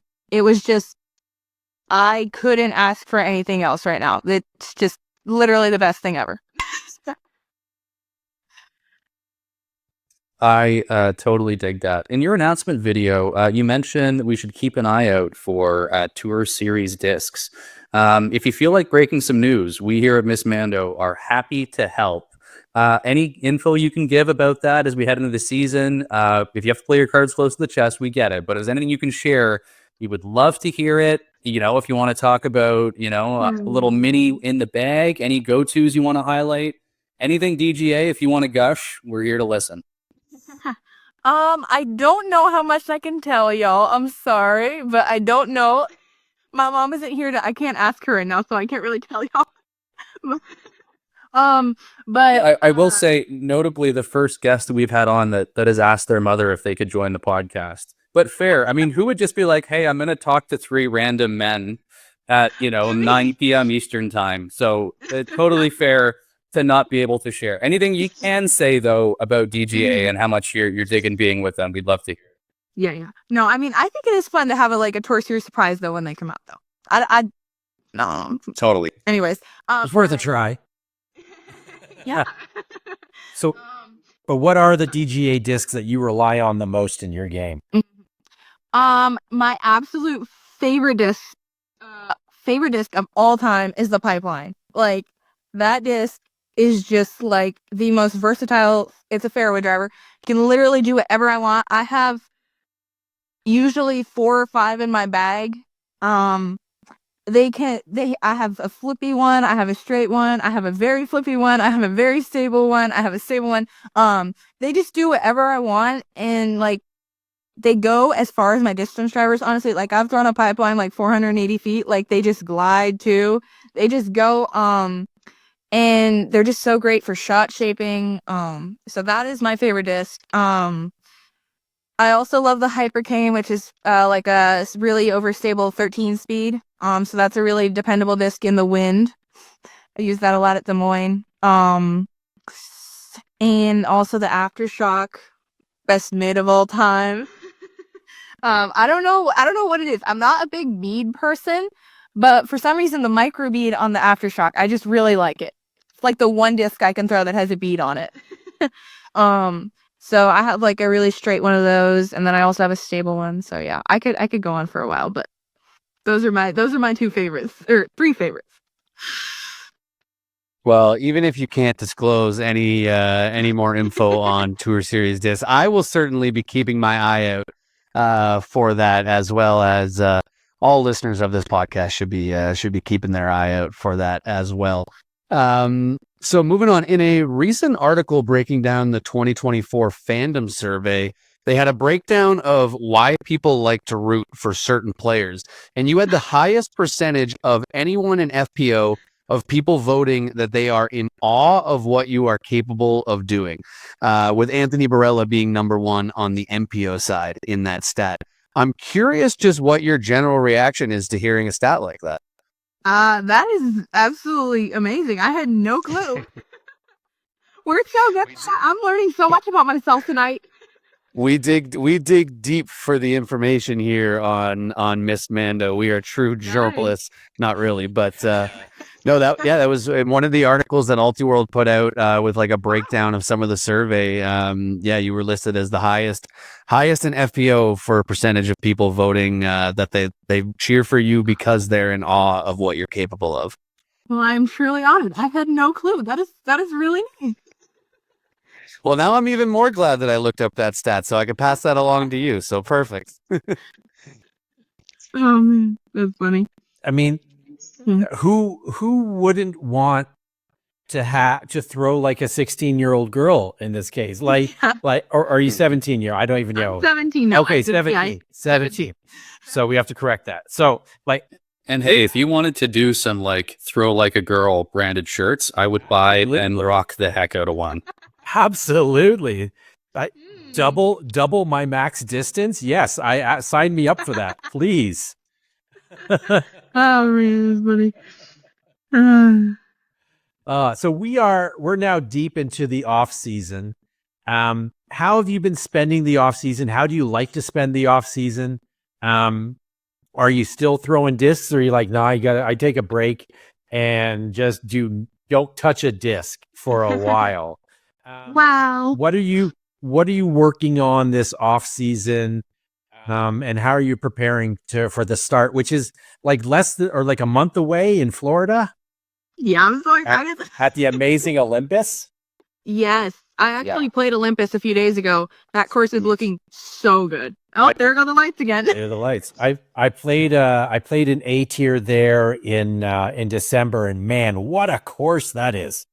Mm-hmm. Oh yeah, it's a beast, but it's a really nice one. It's amazing. Off season, yes. This is my first off season, so I'm kind of learning what all I want to do and how much I want to do and everything. For the first 6 weeks of the off season, I did take a break from throwing discs, not because I wanted to take a break, but because I had to heal my finger or attempt to heal my finger. I had some problems. We trying to figure it out still. I don't know what happened, but it's healed now, so we're good.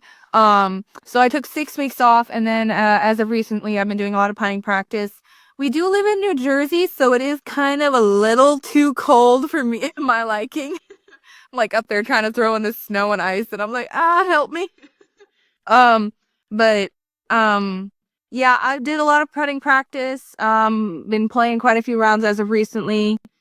Just kind of easing my way back into it, because I mean, it was kind of hard to go from playing on tour, taking 6 weeks off to like not even touching a disc, and then going straight back to playing every day. Like, you can't really do that because I was getting blisters, honestly, so I had to take it slowly. But yeah, I am going to have to really figure out what my off seasons are going to look like next year when I'm hopefully fully healthy.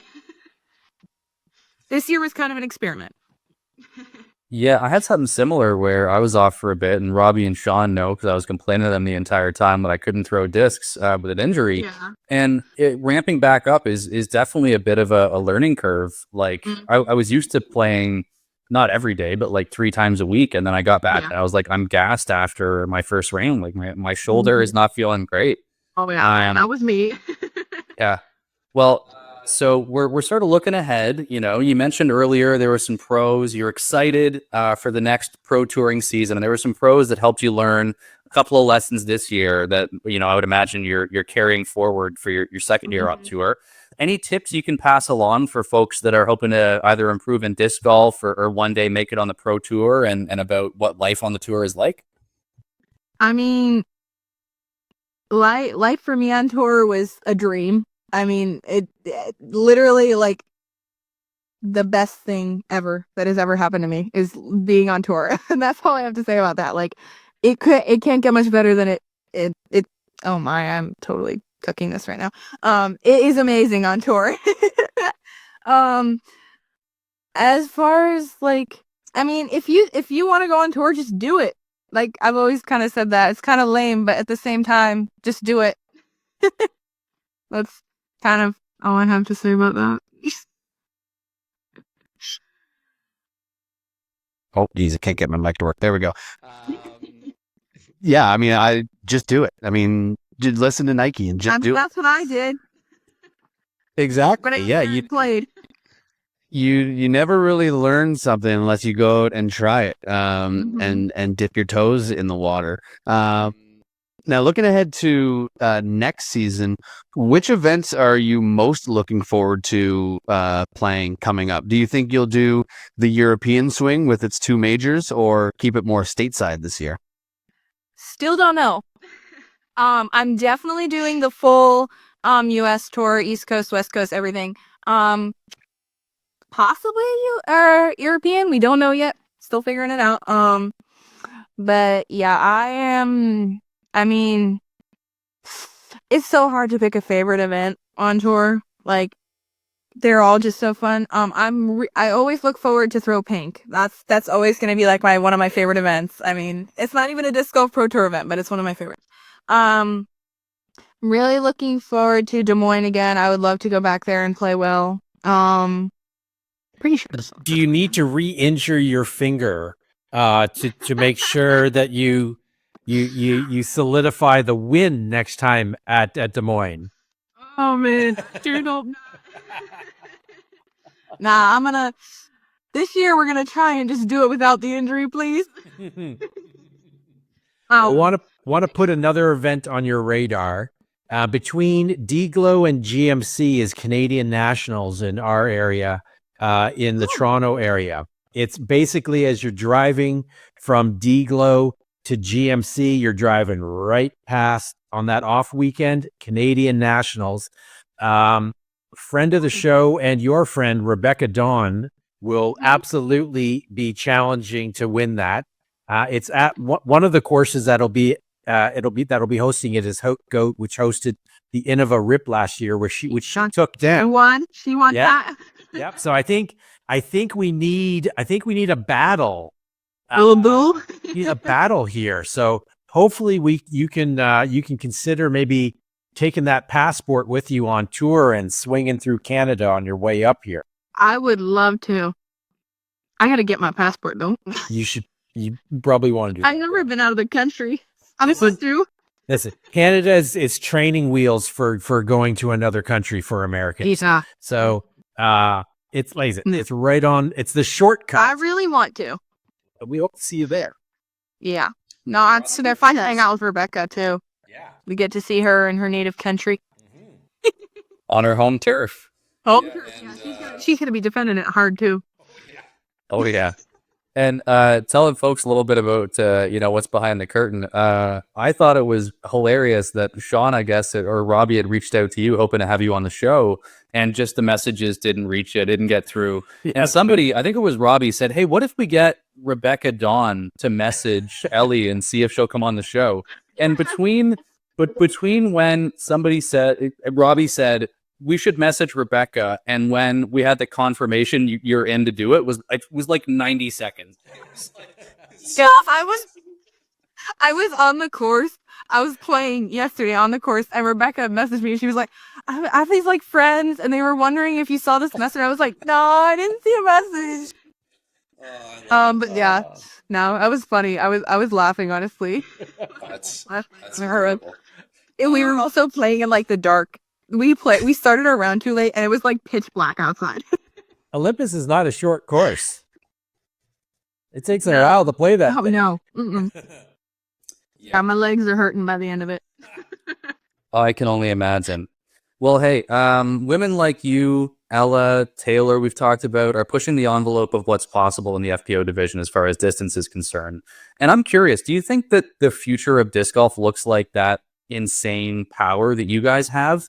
You know, not everybody is trying to throw these huge bombs like you are. And I'm curious if there's going to be a bit of a battle coming up between distance throwers and precision sort of short, you know, the people that have like, not that you don't, but people that have like 250 to 3 like on lock versus somebody that can throw over 5 like you. I'm curious what you think the future of disc golf looks like, especially in the FPO division. I mean, I think that a lot of women are going to start coming up and throw like 500 or 400, 500 feet. But I do think that if you can just consistently keep a disc in a fairway and throw where you mean to throw, that's also going to help. I mean, look, you got Owen Scoggins. Like, I mean, she is still up there beating everyone. Like, I mean, she's not throwing 500 feet, but she is keeping herself in that mix because she's like one of the best putters ever. Every disc goes where she wants, you know. I think that a lot more players are going to throw 500 feet FPO, but I don't think it's going to be a necessity. But I do think that a lot of players will start coming up. I mean, have you seen the junior girls? Like, they can bomb. There's a lot of girls throwing further than touring pros, and they're like 12 years old. Yeah, and throwing far is fun. Like, I can't throw a disc where you want me to, but if I have like a really wide open fairway, occasionally I can get, you know, 420, and that feels great. I don't care about throwing 220 accurate. Like, let me throw something really far all the way over there, nowhere near where I want it to go. Yeah, that was for the first few events. I kind of was just, I played a little too aggressive. Let's just say that. I was like, oh, this is just like, I'm just going to bomb it. Oh, there's OB there. Let's just throw over the OB. I learned towards the middle of the year that you want to keep it inbounds and not just bomb it. I learned the hard way. Start renaming things from the Simon line to the Ellie line. Yeah. Yeah, I learned how to play smart golf this year. I mean, I'm still taking some risks out there, but it's a lot better. I mean, that's the game, right? It's risk reward. You got to know it. You got to learning when to really push it. Is absolutely an essential skill that comes with experience and all that other crap. Yeah. Yeah, I don't. I have a hard time realizing when is too much and when it's not. When you've got so much power, I imagine it can be hard to sort of dial it down to only throw a 400-foot shot. I literally would not know. But so we're talking future of disc golf. Did you hear about the future of disc golf junior sort of tour thing? So we had Steve Dodge on the show tonight, and we were talking with him. So there's this new thing that he and a bunch of European tournament directors have put together. So you do know this, or do you know? No, I don't. No. Okay. So don't. It just makes sense that it's Europeans because they're doing so much for the sport. They are, but also Steve Dodge, who also, as we know, does a lot for the sport. Does a ton too. So what it is, I think it's like futurediscgolf.com or futureofdiscgolf.com, something like that. There's going to be some qualifying events around the US, and then like a sort of a finals at Maple Hill at the Maple Hill Open in June. And what's unique about it is that they're working with the PDGA so that if you're under 18, it doesn't matter if you're a pro or an am, if you've taken cash or not, you will be able to play. So that it is truly like the best under 18s or 18 and unders in the country. Even if you just didn't take cash, you're still an amazing bomber and you should be able to play. Or you did take cash because there's $1,500. Like, of course I'm going to take it. So it's a new thing. And then the winners of this Maple Hill Open, and I think it's in June, will have like some travel assistance and go to the Åland Islands off Finland for like the championships of this thing. And it's just like the best juniors from all over the place. Wow. Yeah. That is pro and so am cool. juniors. So talk to Steve Dodge, because he's like your name definitely came up when we were talking to him earlier tonight. Still? Yes. So yeah, like you want to get in on this. That is so cool. Yeah. I've always wanted something like that to happen. I feel like it should kind of like a junior tour would be really cool. It's almost kind of like that. And then it's like a junior disc golf festival in in the Åland Islands off Finland. Like that's so spectacular. cool. That is But so so cool. yeah, you should probably look into that now. It will for sure. Yeah. Message Steve Dodge. He'll tell you all about it. He definitely My wants you. siblings could all play too. There you go. Absolutely. I think he wants you there. And you should be there. Sounds amazing. So when we were getting set up, your mom was sort of helping out in the background, and we had a little chat. It was fun. So you were on tour with pretty much your whole family, in an RV, I believe. Yep. We put up behind our big van. How is that? How are your siblings enjoying being on the tour with a disc golf superstar? Well, it is very nice to have them here. I mean, some moments it does get very stressful and I definitely get annoyed and upset. But it's really nice. I mean, it's always nice to be able to go back home and have your family there to support you. But at some points, after a long day, it does definitely get a little annoying because you're in a very small, confined space with children from the ages of 15 to 6, and they're all grumpy after a long day on the course watching me play. And yeah, no, it's really fun, but it gets a little tough at times. And I mean, I think they're a little disc golfed out, like a full year of touring for them. Like we used to play disc golf a lot. I think it may have been a little bit too much disc golf for them. They still play disc golf and they still enjoy it, but definitely not as much anymore. Kind of sad, but We had Luke Taylor on the show a little while back, and he's out there with his own RV. yeah. And is that something that that you think you want to do at some point? Break away from the family and just hit the open road, just Ellie in a van, doing that van life thing? Yeah, that is definitely the plan. As soon as I turn 18, DGA, get her a van. I'm gonna start saving up my money. Let's go. Yeah. No, that's for sure the plan. Well, Ellie, thank you so much for your time with us tonight. Before we let you go, we'd like to hit you with a few lightning round questions that we like to ask all of our new guests on the podcast. No pressure at all, just quick answers, whatever comes to mind first. And we'll start you with a nice, easy one. You may have answered this already during this interview. What's your favorite course? Winthrop. It's a good answer.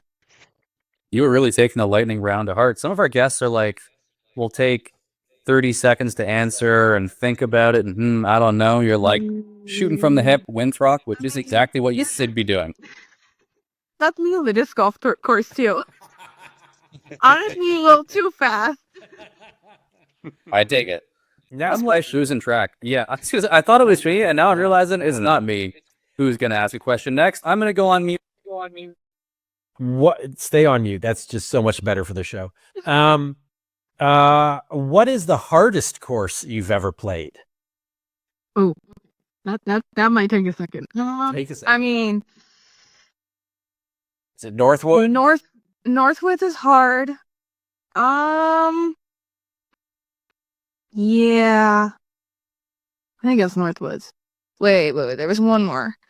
Okay, well, it was kind of a random course that totally shouldn't be hard, but for some reason, the Music City Open course, I forget the name, I had a really tough time there, and that course was really tough. That may have been like the toughest course on tour for me. Just, I don't know why, but that one was kind of tough. There's a lot of OB. And also there was a lot of wind. And also I was just throwing the disc bad that week. So Hey, totally fair answer. it's not good. Yeah, those things don't align necessarily. So, Ellie, if there's one sport that you could play or watch and disc golf is off the table, what are you choosing? Pickleball or bowling. I I really enjoy playing pickleball. It's a sport I can play without really injuring or having the potential to injure myself that much. Like, because you're running, but you're not running too much. You're not tackling people or like something like that. And then bowling, that's just like, it's really relaxing, but really fun at the same time. Like a lot of times after my rounds, me and my buddies will go to a bowling alley after our round and just hang out and play bowling, or an arcade. Gotta bring the arcade too. But Yeah. no. I don't want to throw any shade because, like, you know, disc golf isn't the same as like football or rugby or, you know, ice hockey, whatever, and like how you do the sport. But somebody did show me like professional, like world championship pickleball, and I was like, are you sure this is a sport? Like, I don't know. This, I get that they're enjoying it and this is great for them, but like, are we sure? Yeah. I know. It's an interesting sport. And you know, if it wasn't for pickleball, like I'm pretty sure pickleball was like the fastest growing sport and disc golf was like the second fastest growing sport. So if it wasn't for pickleball, we would have been it would have been nice. Like we would have been the fastest growing sport. It's kind of a bummer. But I don't know. I enjoy it. My grandparents also got me into that so I can play it with them. And then like all my friends play it too. So that's another thing we do on tour. We go and play pickleball sometimes. I was just going to say, I think you could make like a mini pickleball tour just out of touring disc golf players with how popular it has become. Yeah, or that, yeah. I have a And actually, you know, one bowling tournament. I was just about to say, I feel like we need to see something like the Jomez putting game, where through the year they have something else going on, but it's challenges in other sports. You know, disc golfers playing one-on-one basketball, disc golfers playing pickleball. I think I might have stumbled onto something there. That is a really good idea. I was just gonna say a quick little follow up on that. Who on the tour would you say is the best pickleball player? At least of the ones that you've seen play. And you're allowed to answer yourself. I don't know. That's really hard. I don't know. Robert Burge and Luke Taylor are pretty good. Right, friend of the show, Luke Taylor, getting a shout out. Let's go. Yeah. I've tried playing. We tried playing 1v1. I tried to beat him. He cooked me by like 8 points or something. And he saw me running all over the court. I'm just like, I can't even get to the ball. No, he's really good. Yeah, he seems like he would be very competitive in just about everything that he does. And he's usually really good at everything he does too.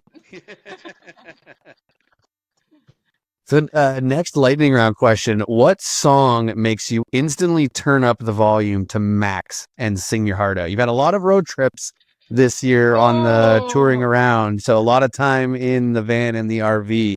What immediately breaks you out in a song? I gotta think. There's so many. I actually recently got Spotify, and so I've been making my playlists, and there are so many songs I've been listening to. Honestly, Armies by KB is a really good one that I like.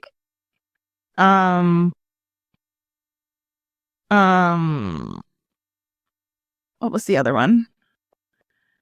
Oh, I forget. There's another one. I forget the name. So much good music out there in the world. Yeah, there's a lot.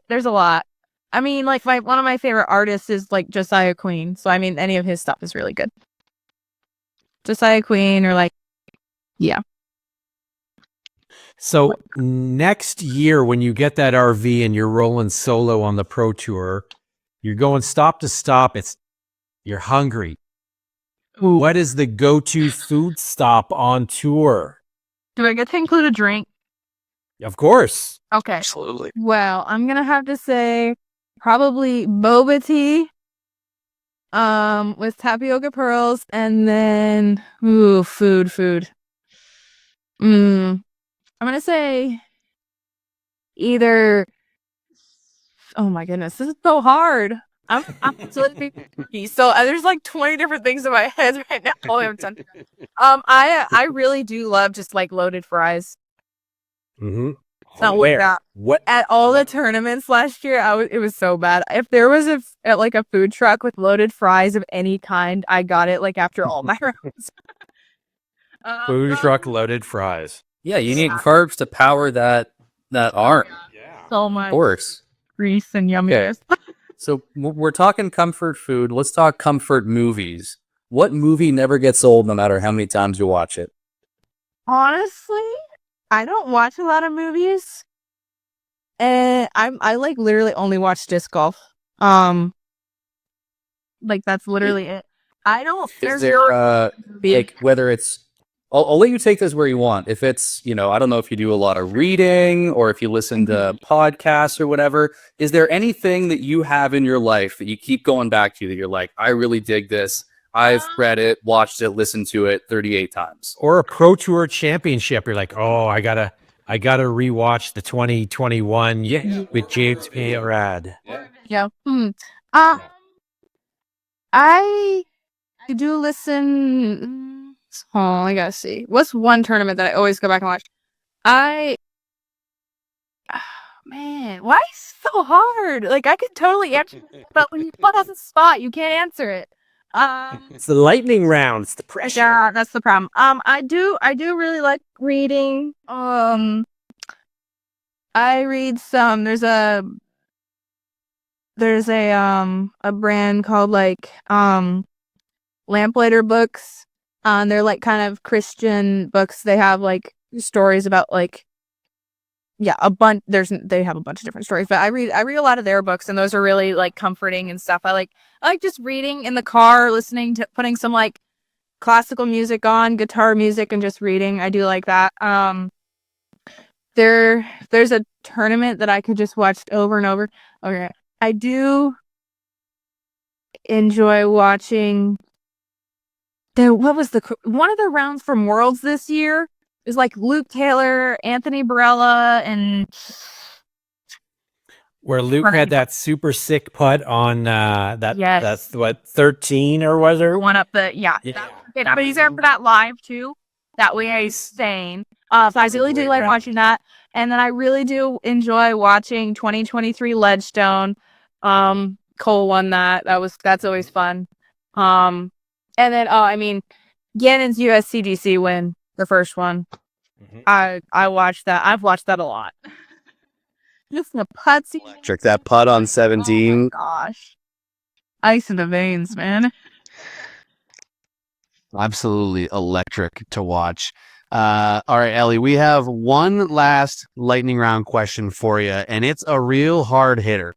Oh, boy. If you could have any superpower, what would it be? Throw a disc far. I think you have that power already. Yeah, one that you don't. Yeah, something you can't already do. I feel like speed, like just being able to run really fast sounds really, really fun. Just running. Yeah, I'm on board with that. I'm not a really good runner, so I really would love to just be able to run as fast as possible. Amen. Amen.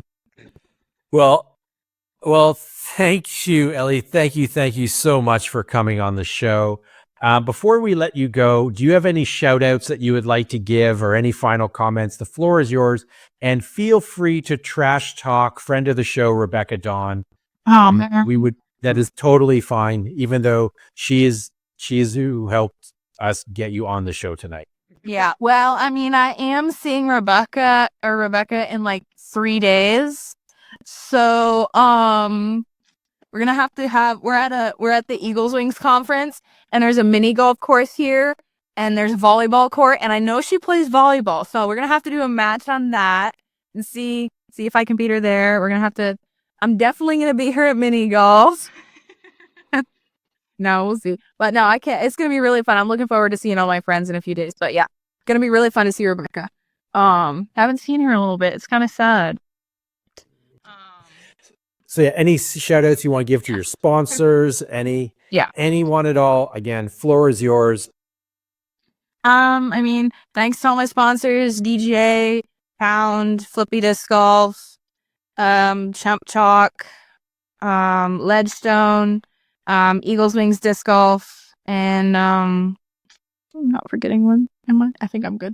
Thank you to my mom for driving me out here. And thank you to my siblings for always annoying me, even though I still love you, even though you annoy me almost 24/7. And thank you to my Lord and Savior Jesus Christ for giving me all these opportunities. Well, Ellie, thank you so much for joining us here on the pod. This was an absolute blast having you on tonight, and good luck going forward into the 2025 season. We'll be right back on Missed Mando. Welcome back to Missed Mando. Thank you so much to Eliezra for coming on and joining us. An absolutely amazing interview. I am certainly a big fan of hers coming out of that. She's just such a fun personality, and was a good time hanging out with her for a little while there during the interview.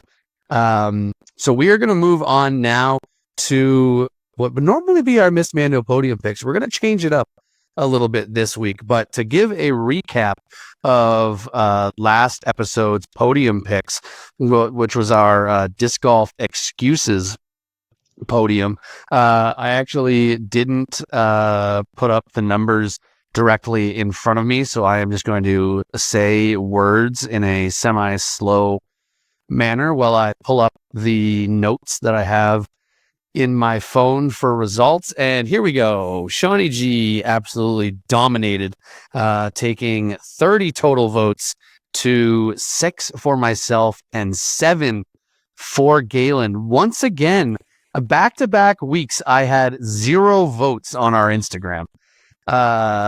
Absolutely horrendous showing for myself on our Instagram account. And Galen had 1 vote, which gave him the win over me. We were tied on both of the Facebook polls, but the Instagram one, Galen beat me 1-0. So, and Galen takes second place. I just want to be clear about this, though. Sean may have had the most votes, but during the episode, Sean notably said he didn't think his picks were very good and he was going to lose.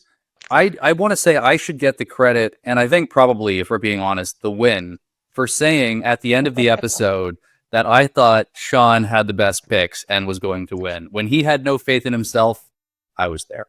I appreciate That's that. And I appreciate the listener. all of the listener who voted 30-something times for me and said he had multiple accounts. And I assure you, only half of those were me doing that exact same thing. So You still would have beat us by 8 and 9 votes, respectively. yes, this is true. Well, it was a truly dominant performance, and I'm absolutely going to be using those excuses on the course this weekend, 100%. Yes, because clearly they work. They're effective. Obviously. I think my blame the dog pick definitely backfired on me a bit. I should have gone a little more vague with just noise during a putt, but being ultra specific with the dog definitely backfired, as I believe Galen also predicted during our last episode. So we got Nostradamus over there with just nailing all these predictions. But we're going to change it up this week, and we're going to do a little bit of Missed Mando trivia. And Sean and Galen have not been prepped for this at all. They have no idea what we are doing trivia on. So I'm going to be the quiz master here. And how this is going to work, first of all, we're going to decide who is going first. I'm going to write a number on the sheet of paper so that you guys know that I'm being serious. Between 1 and 10, both you guys are going to pick. Whoever's closer gets to pick first. Has the number been chosen? Yes. 7. 3. Boom. I mean, darn. 3. Dead on. Shawnee G gets it. He gets to go first. The trivia guinea pig here. I'm a little scared. I will say, if it's like a lot of things where we're choosing in the manner that we just did, you could probably pick what you want. Do you want to go first, or do you want me to go first and be Let's do this. Get it over. You want to? Here we go. In the deep end. All right. Yeah. There we go. This is going to be interesting. We've talked about this stat a few times on the pod so far through our existence, and we are going to be doing a little trivia on most wins in Ontario history, specifically wins in tournaments that happened in Ontario. Thank you to Stat Mando for having this lovely little chart that I can reference for this.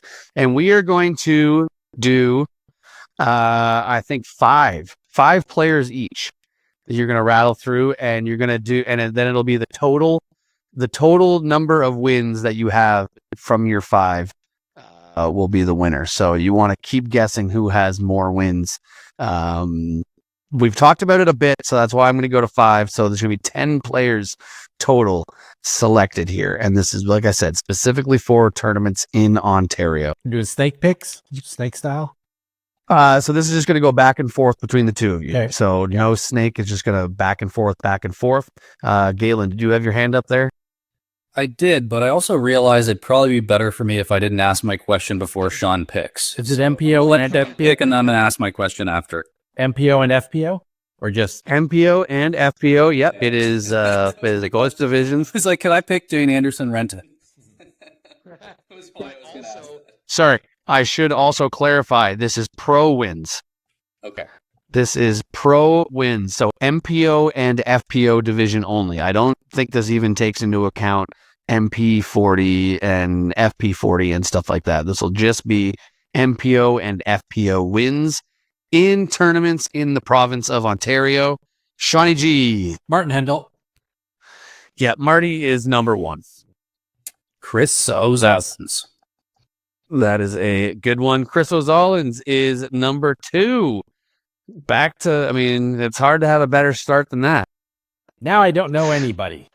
And also just for clarification, so Marty has 61 wins in Ontario. Oz has 56. So right now Sean has a 5-win lead in total.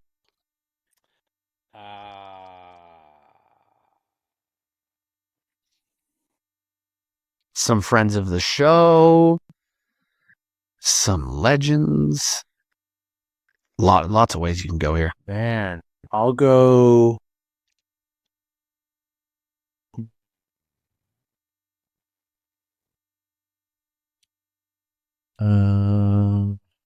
Chris Brown. I didn't expect this to stump you that much. Well, I'm just trying to remember, who the hell do I actually know that plays MPO?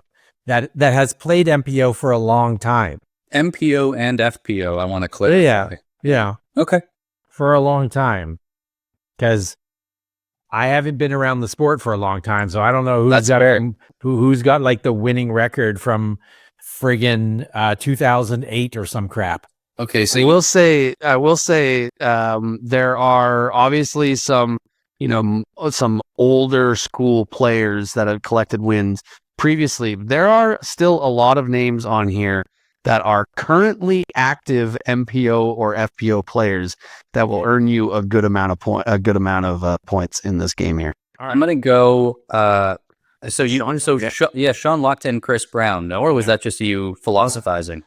It was half and half, but I'll lock it in because I don't know. He'll lock it in. Sure, why not? Hey, unfortunately, I'm gonna have to scroll. Hey, I love Chris Brown. If you want to take a second and consider the gravity of your decision, that's also fine with me. Listen, I got the number 1 obvious easy pick, so I'm going to handicap myself a little bit. All right. Because I don't know anything. Okay, I'm going to go Elaine King. That was going to be my next one. Elaine King is number 3 on the list. Yeah, and she has an insane 50 wins in only 66 starts in tournaments in Ontario. She's only ever lost 16 times. That's in the province. Incredible.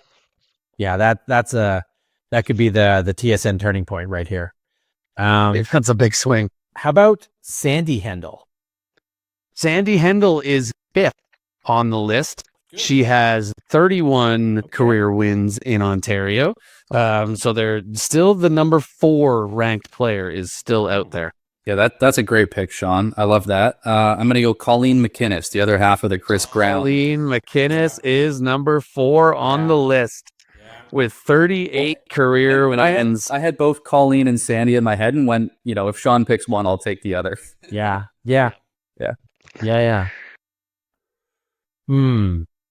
Has Chantel been long enough? And has she been playing long enough in Ontario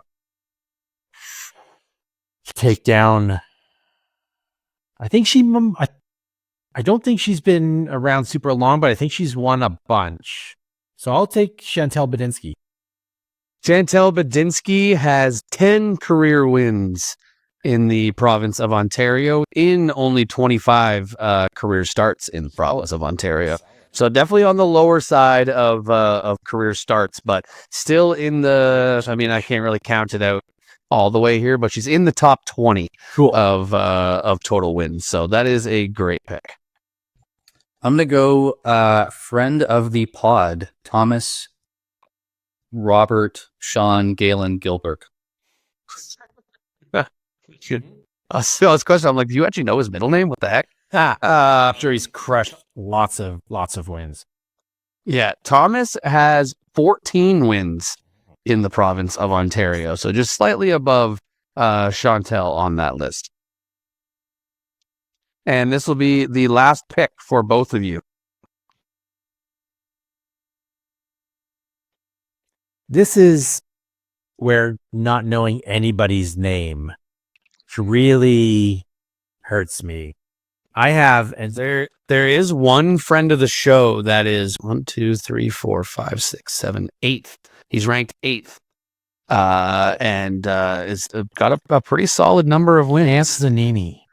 Cam Zanini is exactly who I was talking about. Cam has 20 wins in the province of Ontario. Solid. Cam was going to be my next pick if Sean didn't already take him. I am going to go. Oh, you know what? I could go either side of this power couple, and I think have a good pick. I'm back and forth between Tom and Alicia. I'm going to lock in Alicia Hums as my last pick. I think that's Alicia was the correct choice between the two of them. Sorry, Thomas. Thomas, just for note, Thomas has 10 career wins in Ontario. Alicia has 16. solid pick. Yeah. So that is going to do it. And there He has a little. one, This isn't very close.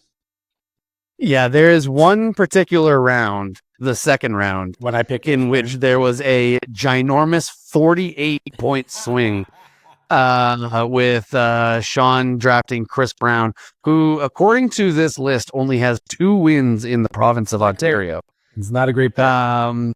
And Galen was able to draft Elaine King with a whopping 50 wins in the province of Ontario. I don't need to add up these numbers officially because I could just tell by eyeballing this that, Galen, you absolutely nailed it.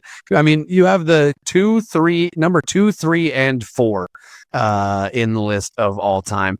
And just to go through it a little more, so we had the entire top 5 was drafted all the way. Marty, Crystal Zollins, Elaine King, Colleen, Sandy Hendel. And then it's Michael Sullivan, 23 career wins. Also, Canadian legend is the highest finish by a Canadian at Worlds when he lost in a playoff at the 87 World Championship in Toronto. And then Jeff Moulton is next on the list, another OG in the field. But then you've got some names. Kim Scott Wood is up there. Doesn't compete as much, but is definitely a known name. Clayton Morgan, Dave Northrup, Greg Grutenboer, way up on the list. Greg actually is tied. But I know he's got a lot of time the last couple of years playing MP40, and I wasn't sure how that might affect his total. But he was tip of my tongue a couple of times. 14 MPO wins for Double G, which is the same amount as Thomas Gilbert has. And then really it starts to drop off below the 10 total wins as we get down the list a little more. But Galen, good job in drafting there. And I mean, really, it was just that second round is the big score separator there. So well done. Well done, gentlemen. I don't have a prize for you or anything, unfortunately. Just my praise and adoration. I don't know if that's worth anything to you, but no, I wouldn't think so. But gentlemen, if that is all that we have today. I don't know if you guys have any other topics or anything that you wanted to mention. There's probably going to be something that in like 2 days we realize we didn't talk about on the pod as normal, but we will figure that out when we get there. And with that, that is going to do it for episode number 24 of Missed Mando. For Sean Galbraith and Galen Naidu Harris, I am Robbie Holden, and we will see you on the course.